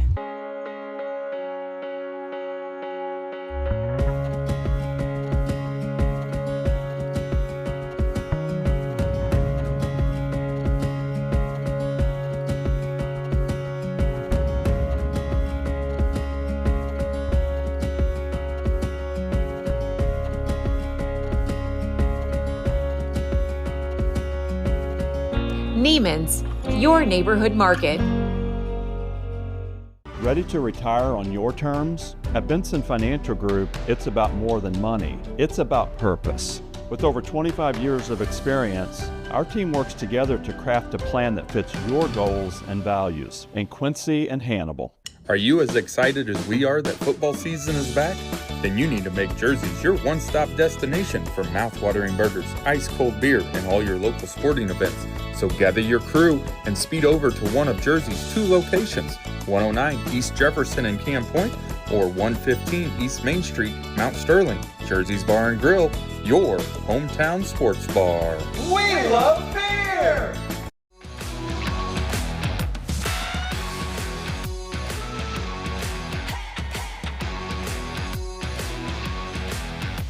Welcome back to Monday Night Lights, powered by Farm and Home Supply. Chris Stewart, we're shifting gears tonight. I like it. And we're going to talk some wrestling. We are, and it's time because we have not just sectionals coming up, we have some incredibly difficult sectionals ahead for our area teams on this side of the river. Specifically, the Class 1A sectional at Stanford Olympia, where there are a bundle of talented wrestlers, including some from the guy we're about to talk to, who he has coached this year, and that's one of the Camp Point Central coaches, Andrew Griffin, joining us on the Hess Auto Agency hotline. Coach, how are you tonight? I'm not too bad. How are you guys doing? So what is the penance Casey Monroe has to pay for having you do the interview and him saying, I've got to keep my kids quiet. I can't keep my kids quiet enough to do the interview, so you have to do it. Well, the worst thing I could think of probably is to make him eat in the eating contest next time instead of one of you two. Nice. We actually talked about that recently. We did have that conversation. Yes, and as much as we both enjoyed it, I think our stomachs both hurt the next day. One and done. Hey, Yeah. no, You're not the only two I've heard that from. Hey, he's not one and done. If you invited us back, we Yeah, both we'd would do come it back again. Yeah, because we would do anything for you guys. We love you guys, so yes. I will keep it in mind. Obviously, we got you on to talk about the sectional wrestling tournament. I believe you guys have 8 kids that qualified for sectionals. Is that correct? We do. We have 7 on the boys' side, and then Amber qualified. So her regional was just this last weekend. So yeah, she made it on as well on the girls' side of stuff. So we'll be going in opposite directions. Coach Myers will be taking Amber to Springfield for her sectional, and then me and Coach Monroe will be going with the boys over to Stanford Olympia. Let's talk a little bit about Amber first before we get into the boys. I have not yet looked at the girls' brackets. I know Amber has had a whale of a career and a whale of a season. Do things shape up well for her going to the sectional? How was she this past week at the regional? Where is she kind of at right now, Andrew, in terms of state readiness, for lack of a better word? I mean, I don't think you can count her out on any account. She's brought home 2 state medals in the past. Unfortunately, last year didn't work out well. She just kind of ran into a tough sectional, and things happen. But it's kind of the same thing every year. You sit in the seating meeting of regionals, and like the first 2 years, we're in there and we're saying she's good. Her record doesn't look as good because we allow her to wrestle on the boys' side of stuff as well, but don't count her out, because when it's an all-girls event, she's pretty good. And, 2 years in a row, they just kind of didn't seed her, didn't do anything, and then she flies through regional sectionals and ends up on the state podium. And so I can't say enough about how she doesn't get the credit necessarily always, because she doesn't have the prettiest record when she goes into the postseason. But that being said, she's one of few wrestlers that have cracked the 100-win mark as a varsity wrestler for the Panthers, and that's not just wrestling girls. So, on the flip side, you're taking 7 guys to the sectional at Stanford Olympia. A lot of young kids. You've got a very young team. How exciting is it that you see kids getting to wrestle at sectionals as freshmen and sophomores? You're cracking up a little bit again, guys. Can you hear us still? Just a little bit. All right, we're going to take a quick break. We're going to call you back, Andrew, in just a second. We're going to see if we can get this figured out. Sorry about this, guys. Okay, sounds good. Okay. It's good. Oh, can you hear us now? Okay, good. Yeah. All right, we're out again. Let's take a quick break. We'll call Andrew back and get him back on the Hess Auto Agency hotline. Sorry about that. We'll be right back with more Muddy Night Lights.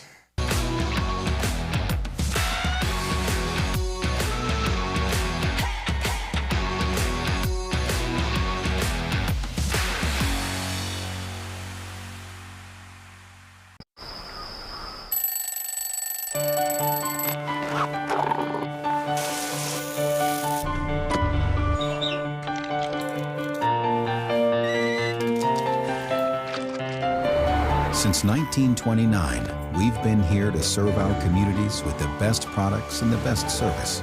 You are the reason we go to work every day, and we thank you for that. After all, we live where you do.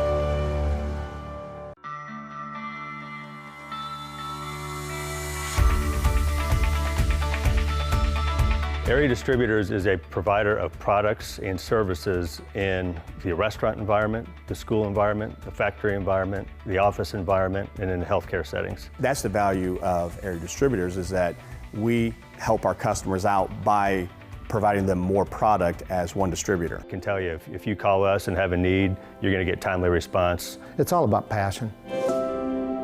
Apparently, nowadays, every great store needs a catchy jingle. So, we held editions. It's a farm store and so much more. Week from high to low, farm and home's where you go. Farm and home supply. Well, whatever your style, from singing to clothing, pet supplies, or tools, no other place has it all like your local farm and home supply. I don't know, it's kind of pitchy, dog. Since 1985, Hess Auto Agency has been your trusted source for pre-owned vehicles in the tri-state area. Families have experienced the Hess difference for generations and know they'll get the best vehicle buying experience in our region. With an ever-changing inventory, you'll find the right car at the right price. So when you want the best, don't guess. Choose Hess. Hess Auto Agency, 1124 North 24th in Quincy. My philosophy in pediatrics is definitely prevention, early intervention, and advocacy.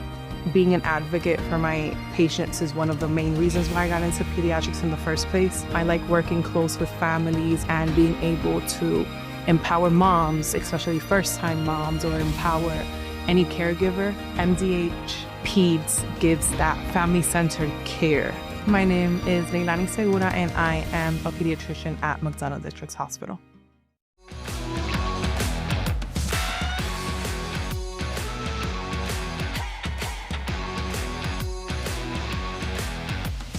Hey, we apologize. Technical difficulties happen, but we're sticking through it. We're powering through it just like a wrestler powers through a tough match. Indeed. Right, Andrew Griffin? That's right. Camp Point Central wrestlers headed to the Stanford Olympia sectional this weekend, and you're taking a very young team over there. How exciting is that for the future that you have so many young kids involved in your program? It's really cool. We we mentioned Amber before. She's our only senior, so everybody that we've got's coming back. We've only got two juniors going over with Case and Charlie, and the rest of them are freshmen and sophomores. So it's really cool. And then just looking down the line at what we have coming, I think we're to the start of something that's going to be pretty fun for a few years. We got like Jordan Friday, our 106 pounder. He's one win away from getting 30 wins as a freshman. Jack Welch, he's our 113. He's at 35 wins, leading the team as a freshman. Grayson Steele cracked his 30th win. Grant Hamilton, who was playing basketball last year at this time and then decided to come back to the mat. He got his 30th win at the regionals. And so just to have these young guys that are looking at a 30-win mark with our schedule, and it's not an easily attainable thing that we have, and so we kind of look at that as a benchmark for some fun stuff to come. Jack Welch will go into the sectional as a regional champion at 113 pounds. Looks super impressive when we saw him on that Saturday 2 weeks ago. The draws for everybody, though, at Stanford Olympia are just so hard. Is there a bracket that is favorable for you guys at this point? And you touched a little bit on Jack. What's made him so successful this quickly? He's one of those kids that got brought up through our kids club program, went through our junior high program. He got second in the IESA state tournament last year. So, we knew we were going to have something special when he came in.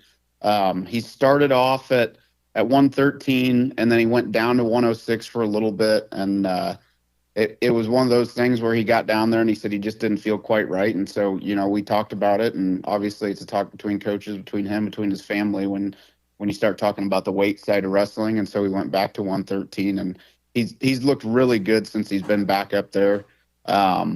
His bracket, his probably makes me the most nervous, but not in a bad way. I really like his chances of getting through.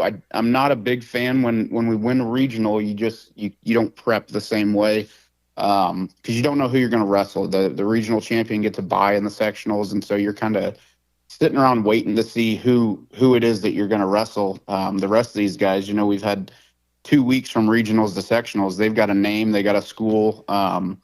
We can do some homework and kind of look into who they are. And with Jack, it's a little bit tougher sometimes. You got to be ready to go after, weighing in and then sitting for 2 hours and just be ready to go out and do what you do best and not worry about who it is that you're going against.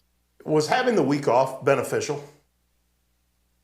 For us, big time this year. I wasn't a fan of it. I didn't think I would like it, but we had our school kind of had some sickness go through last week, and so we were able to get some quality practice, but able to get them the rest that they kind of needed because it went through the wrestling team, both the high school and the junior high. They came in, today, and they looked really good. We had a great practice. They were moving well. Everybody said they were feeling better, and so weird deal that it happened this year. That this is the year that they're going to do 2 weeks between, but. For us, it was nice to have it on this case. I always thought, Andrew, there's a special place in heaven for schools that volunteer to host regionals.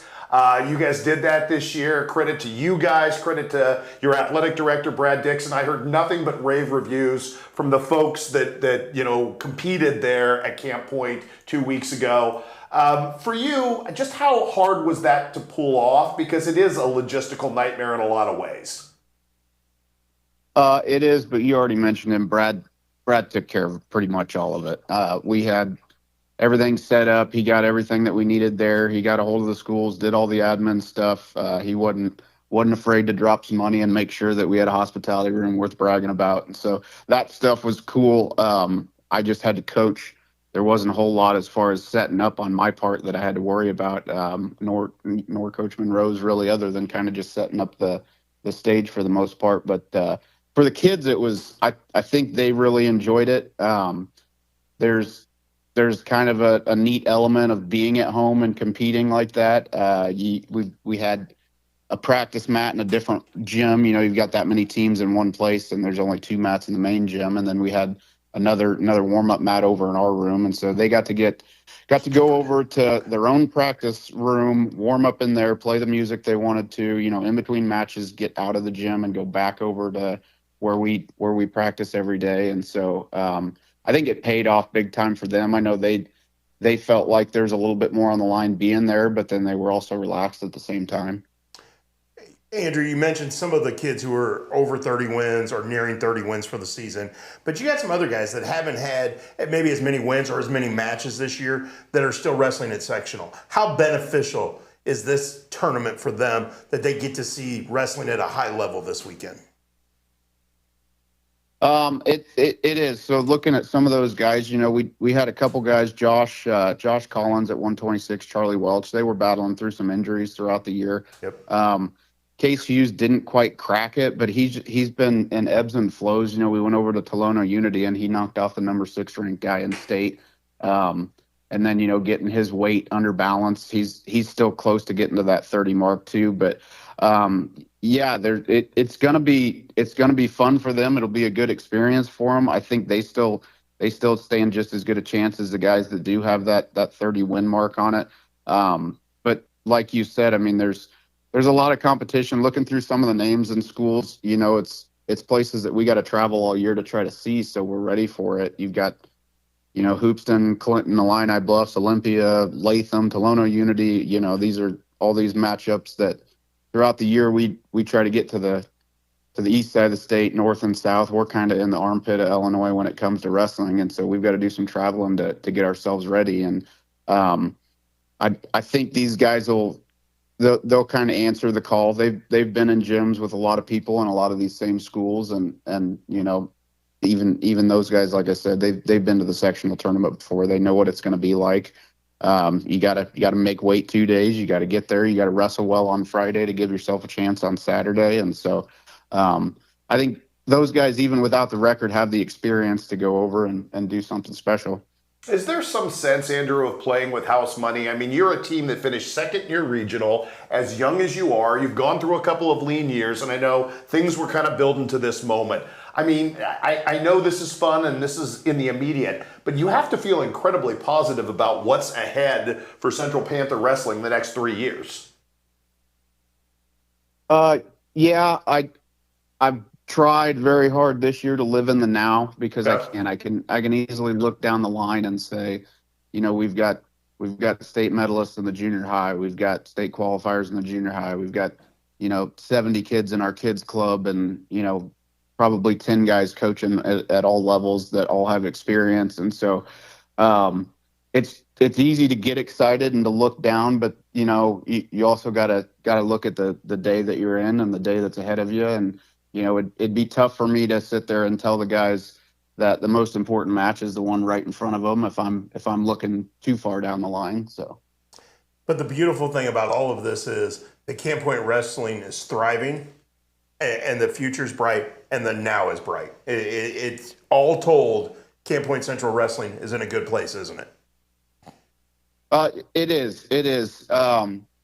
Just like everything, I think you could say that nasty word COVID, and it kind of made things die off in sports for a little bit for us. And we battled with not having a necessarily place that we called our home for a practice area, and so we kind of had to rebuild a little bit in the game of numbers and getting people out and coaches out and getting some excitement built around it. And just between the new facility that we're in, which is awesome, being able to do off-season stuff in there, being able to come in anytime we want and get on the mats without spending 30 minutes rolling them out and getting everything ready.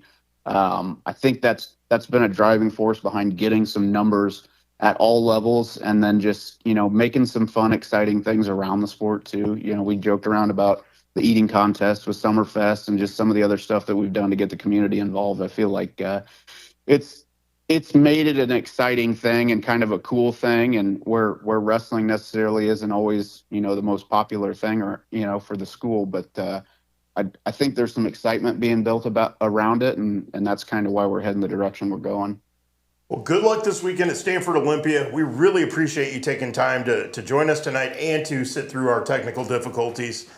And I sure hope that Casey Monroe rewards you for taking his spot tonight, and hopefully his kids are pestering the crap out of him tonight, right?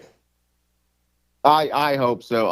It's funny, yeah. I won't drag it on too long, but we're co-head coaches, and normally the agreement is he takes care of this stuff and administrative stuff, and I run, get in and make sure practices go smooth and everything else. And so, yeah, he's going to have to at least run practice tomorrow, and then I'll sit back and watch him do that. Well, you did a wonderful job, even though you're not used to doing this.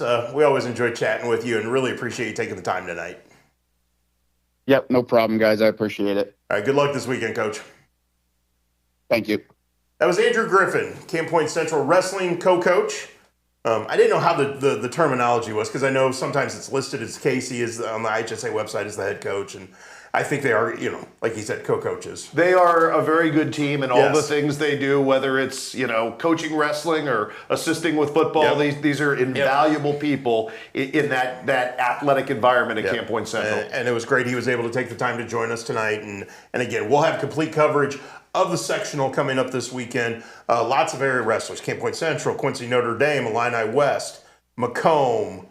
Am I forgetting? Payson. I think that's it. Yeah, that's it. That are at Stanford Olympia. Then we'll also have Quincy High School at Normal Community. And then we have the girls as well. Camp Point Central's Amber Louderback. And then I believe 2 Quincy High School girls advanced as well. So we'll have complete coverage of that coming up this weekend. And thanks to Coach Griffin again for joining us on the Hess Auto Agency hotline, despite the technical difficulties. Good to get a little wrestling love in here. Yeah, I agree. We're going to take a break. When we come back, I got a milestone I want to throw at you, because I want your opinion on something. Okay, good deal. So make sure you stick around. This is Monday Night Lights, powered by Farm and Home Supply.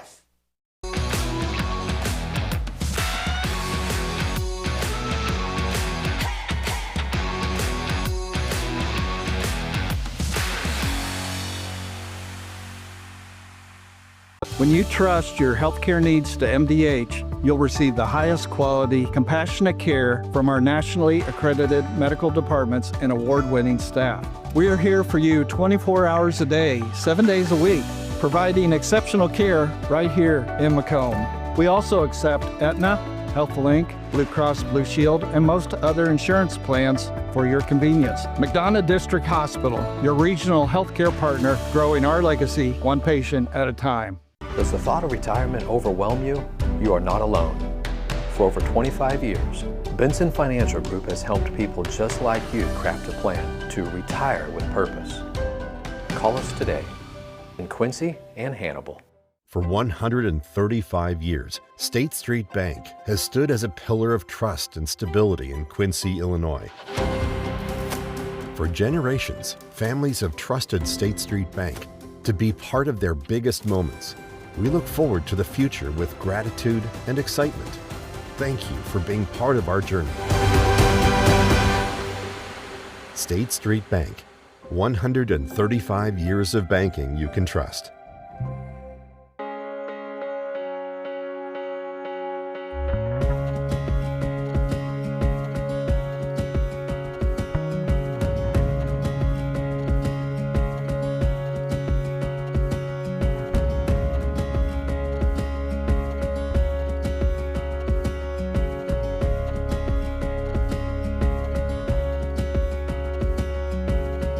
Neiman's, your neighborhood market. Kitchen and Bath Gallery of Quincy. Trained craftsmen and expert contractors with friendly professional service. Our design team helps with every step of the process, guiding you from a vision to reality with uncompromised service. Trust your home to the local experts. Get a free quote today.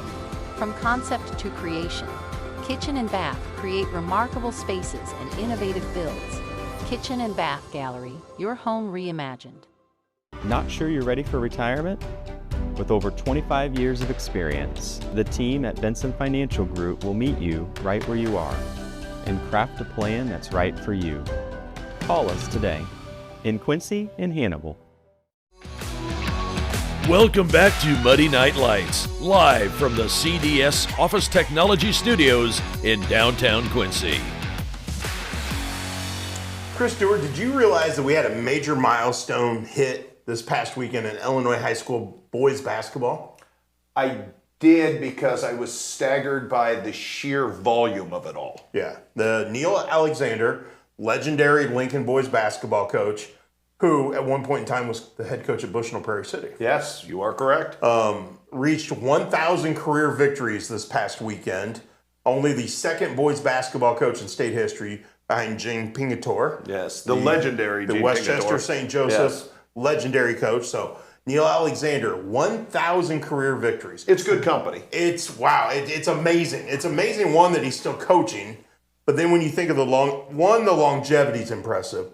Two, the success is impressive, because he's been coaching, I believe, 52 years, I believe is the number. That's 20 wins a season for his entire career, on average, to get to 1,000. But are we surprised? I mean, he has always been a class act. He's Very always much so. been the gentleman coach in every sense of the word. And, you know, Lincoln, all those great years with the rivalry with Quincy fantastic. High. And, you know, it's kind of easy to look at what he's done and just go, man, job well done, sir. Will we ever see another coach get to 1,000? I don't think in this day and age that's possible. I don't think the forces that exist. You have to have enough respect and cachet built up in this society where if you have a bad season, somebody will have your back, and school boards can't come in and wreck what you do. And sometimes I think we get too many young coaches who get burned, and we're getting burnout from that. I don't think we're seeing as many career coaches. We're not these days. So getting to 1,000, incredible. Kudos, Coach Alexander. That's a heck of a coaching family, by the way. Well, his one son is an assistant coach at the University of Illinois. His other son's on his bench, Jeff and Greg. Greg's been on his bench now, I don't know how many years. Gosh, I'd have to look. It's got to be 11 or 12 at least. He's been there a while. Phenomenal player in his own right back in the day. Yes. And then Jeff Alexander is Brad Underwood's right-hand man at the University of Illinois. Yes. So pretty good coaching tree there. But again, the rivalry we've seen, just because of the tradition status and legendary status of both the Quincy High School and the Lincoln boys basketball programs, every time they've met over the years, it's been special. Whether it's been regular season, whether it's been postseason, or whether it's been at the Collinsville Prairie Farms Holiday Classic, those matchups are always something to look forward to. And a challenge, because Coach Alexander runs a very deliberate system. Yes, he Not does. a shot clock friendly system, seemingly like everybody else in this day and age. And I just always admired his work, and every time I've seen him interviewed or talked about, such a class human being, and that we need more of those, period. But to have them in a position like that, to see Coach Alexander get celebrated, it's the best of who we are, and I love it. So good for him. We do have one coach that we both know well. Yes. Who I don't think he'll stick around long enough to get to 1,000. He's still a little under 300 wins away from 1,000. But Sean Taylor has over 700 career victories. He has, which is incredible in its own right. I still don't think people properly appreciate how good Sean Taylor was early in his career before he started hitting radar at bigger schools. Right. You know, and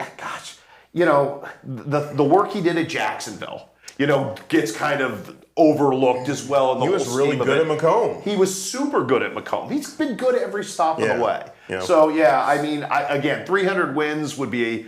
I don't think Sean goes that long. I don't either, because you're. I don't think Lisa lets him go that long. I mean, you think about it. If you average 20 wins a year, that's 15 more seasons. It's a lot of coaching. Now, he's got a few more years in him because his son's only a sophomore. Corey's only a sophomore at Moline. So you got to figure he's got at least 2 more in him. And I don't know if he'll give it up after that. I don't know when he'll be ready to give it up. I don't know if I see him coaching 15 more years. It's hard to imagine anybody doing anything 15 more years now of our age, but it's true. Who knows what happens? True. Yes. But I've been very blessed to be able to chronicle a big part of his career. You have? And spend time with him and phenomenal person, phenomenal coach. Would agree on all fronts. And miss my chance to sit and talk to him almost every day. Yeah, well, and that was, I think we all took that for granted here for a while. But think about this, I mean, and this sort of came full circle. Here we are in 2026, and you and I are covering games, and two of the best teams in our area are coached by Jeff Dahl and Jerry Jerome.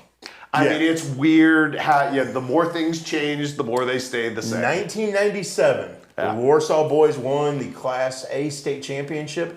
The Warsaw girls took 4th at the Class A state tournament. Those coaches, Jeff Dahl and Jerry Jerome. Ellie Comps Froman. Yep.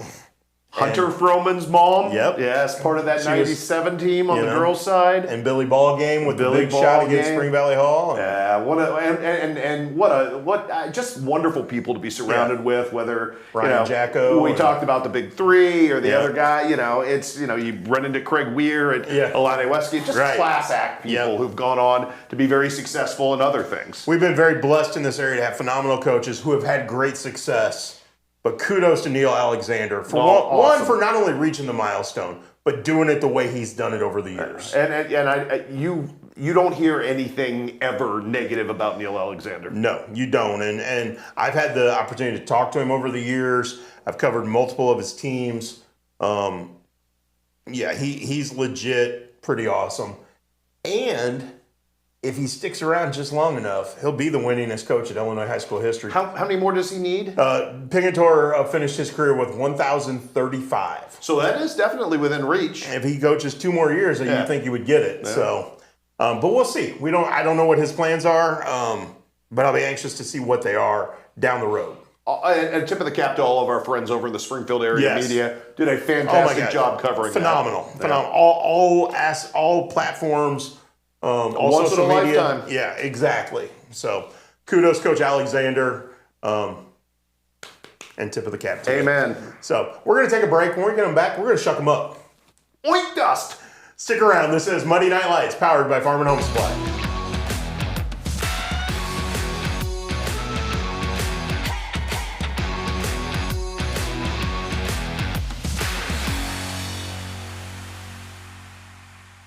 Apparently, nowadays, every great store needs a catchy jingle. So, we held auditions. It's a farm store and so much more. Week from high to low, Farm and Home's where you go. Farm and Home Supply. Well, whatever your style, from singing to clothing, pet supplies, or tools, no other place has it all like your local Farm and Home Supply. I don't know, it was kind of pitchy, dog. We believe that accessing care close to home is better for you and better for your family. For 120 years, Hannibal Regional has been committed to providing community-based, contemporary health care. From state-of-the-art surgical care to innovative cancer care, and now life-saving open-heart surgery. We are dedicated to expanding access to exceptional care in each of the communities we serve. Hannibal Regional, why go anywhere else? So what separates us most from all the other dealerships? It's the Toyota brand itself. Once they buy a Toyota, they never buy anything else. #1 vehicle on the market, the best sedan on the market, some of the best reliable trucks on the market. And our main goal here is to try and get our customers the best payment possible. We know the process and we pass that along to you. We're simply looking to buy vehicles off the street. And we want all makes and models of vehicles. And you don't even have to buy anything in return. We'll just simply purchase it from you. We can purchase a vehicle in 10 or 15 minutes or less. Meet us at the Scoreboard, 8th in York and Quincy. The home of Quincy's best cheeseburger is now under new ownership. All our time-tested menu items, along with some great new additions, all cooked on our perfectly seasoned grill, are waiting for you. New wings and new sauces. Ice cold buckets at some of the best prices in town, or even in a frosted mug. Corner bar comfort for your favorite game on 7 big screens, or play your own game and win big. The Scoreboard, 8th in York and Quincy.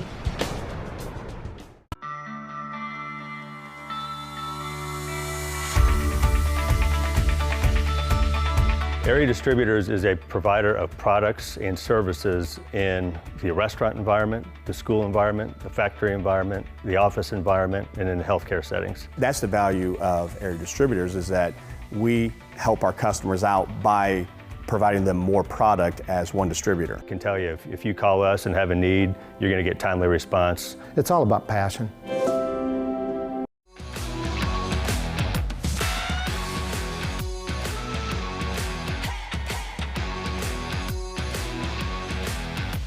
Welcome back to Monday Night Lights, powered by Farm and Home Supply, where we are fans of pizza.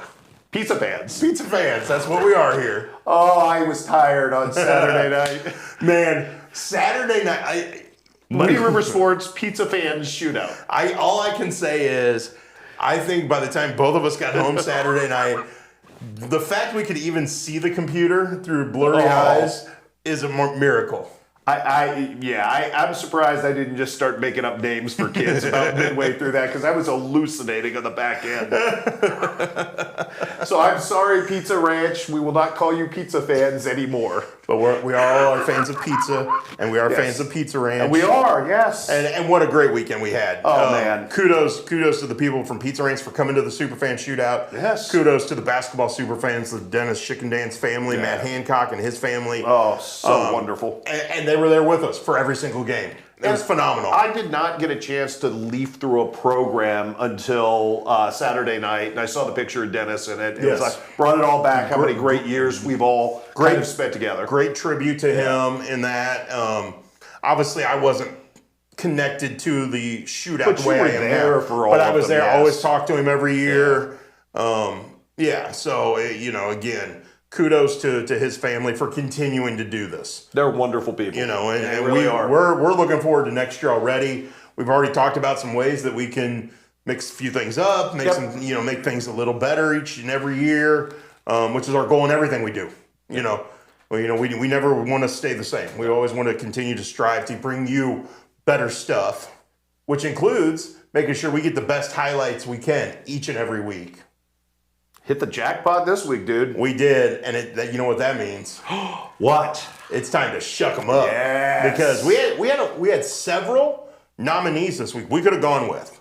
Mm-hmm. But the biggest shot of the week came on the biggest stage of the week in front of a phenomenal crowd in overtime between two teams that are 20-win teams and both are rolling right now.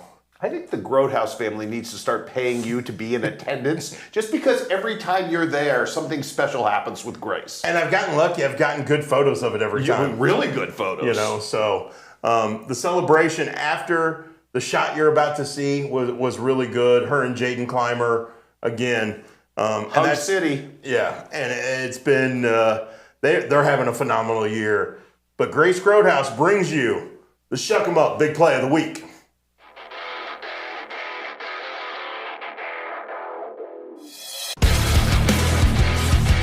Shuck 'em up!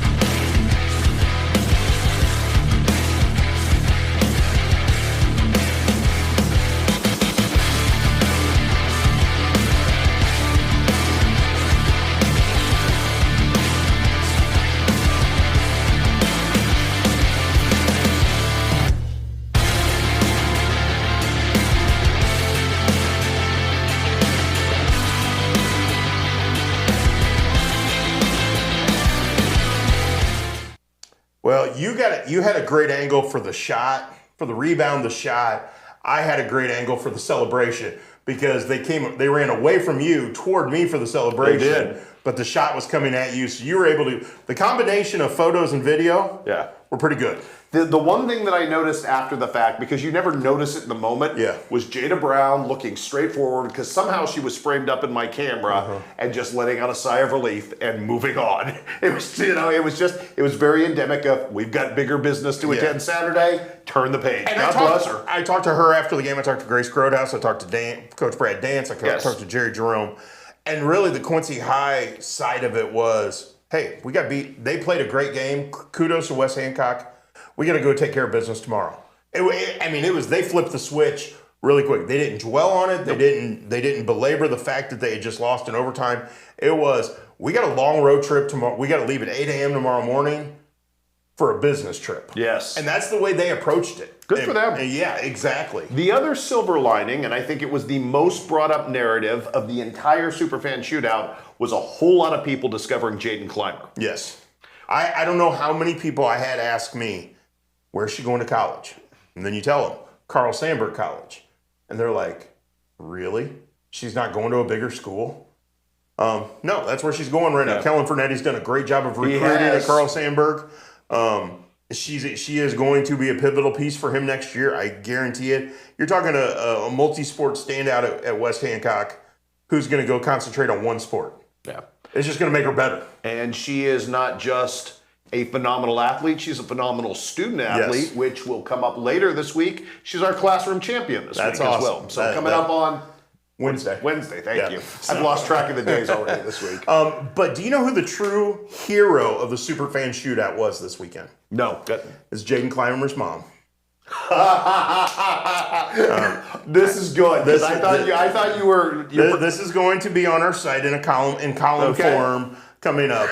But Jaden Clymer showed up at Quincy Notre Dame for Friday's game without her uniform. She had 2 bags in her car. Senior leader captain. Grabbed the bag that did not have her uniform in it. And so her mom had to drive to Hamilton High School where Jaden's car was parked, get the uniform, get to Quincy by 5 o'clock. All I can say is she made it on time. How she made it on time, I'm not going to ask. And I'm not going to go into. Moms have superpowers. And Jaden Clymer's mom had an absolute superpower on Friday.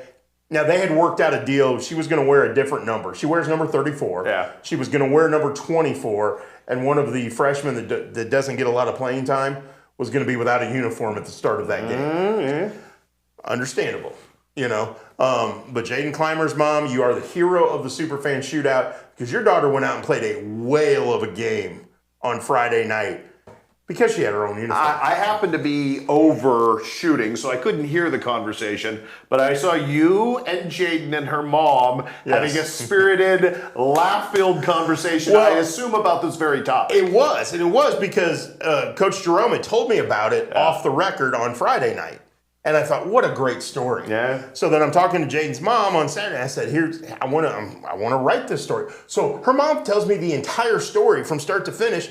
And Jaden, I said, hey, I'd like to write about it. And she goes, oh yeah, go ahead. They were having fun with it. The Grow-Herring, Macy Grow-Herring from Byron's family.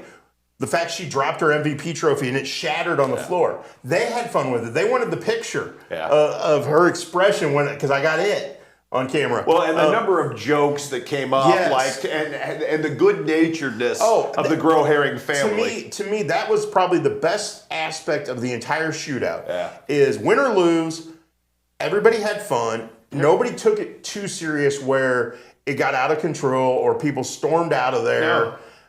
The atmosphere was phenomenal, and it's because of people with the right attitude, like the Clymers, like the Grow-Herrings. Kudos to all of you for making it such a fun environment and enjoying them, basking in the moment of a great basketball weekend. That's what it's always been. And I mean, I think you and I had as much fun, not just covering games, but talking to people over the course of the weekend and hearing stories and learning things that we didn't know. And it wasn't just talking to the coaches we know or some of the parents we know. I had a blast on the final game on Saturday night. I had the junior high teams, is it the ACES program, the QND junior high program, Crusaders. Okay. Gathered, they were sitting in the area I was sitting at, and listening to them talk and then connect with me on certain things was phenomenal. It was fun. It just, again, this weekend was a blast because of everyone that was there and everyone that took part in this. Coaches, teams, fans, administration. By far, one of the best weekends we have had the entire basketball season. I would agree, and we were even graced with an appearance by the legendary Matt Long. Yes. So it was a full circle weekend. It was, and we're going to do it again next year. Super excited about that. All right, we've got other stuff to get to. We've got games to get to this week. Final week of the regular season for the Illinois girls. We got one more week after that for the Illinois boys and our Missouri teams, and then it's regionals and districts, and we're going to see who gets to a state tournament as we go, and wrestling coverage coming up. It's where the drama is. It's March, so it's the March into madness. It is. So make sure you check out MuddyRiverSports.com for all your updates, game coverage, scoreboards, all that. We'll make sure we have you covered on all the ins and outs as best we can. And you guys have a phenomenal week. For Chris Dewar, I'm Matt Shuckman. This has been Monday Night Lights, powered by Farm and Home Supply.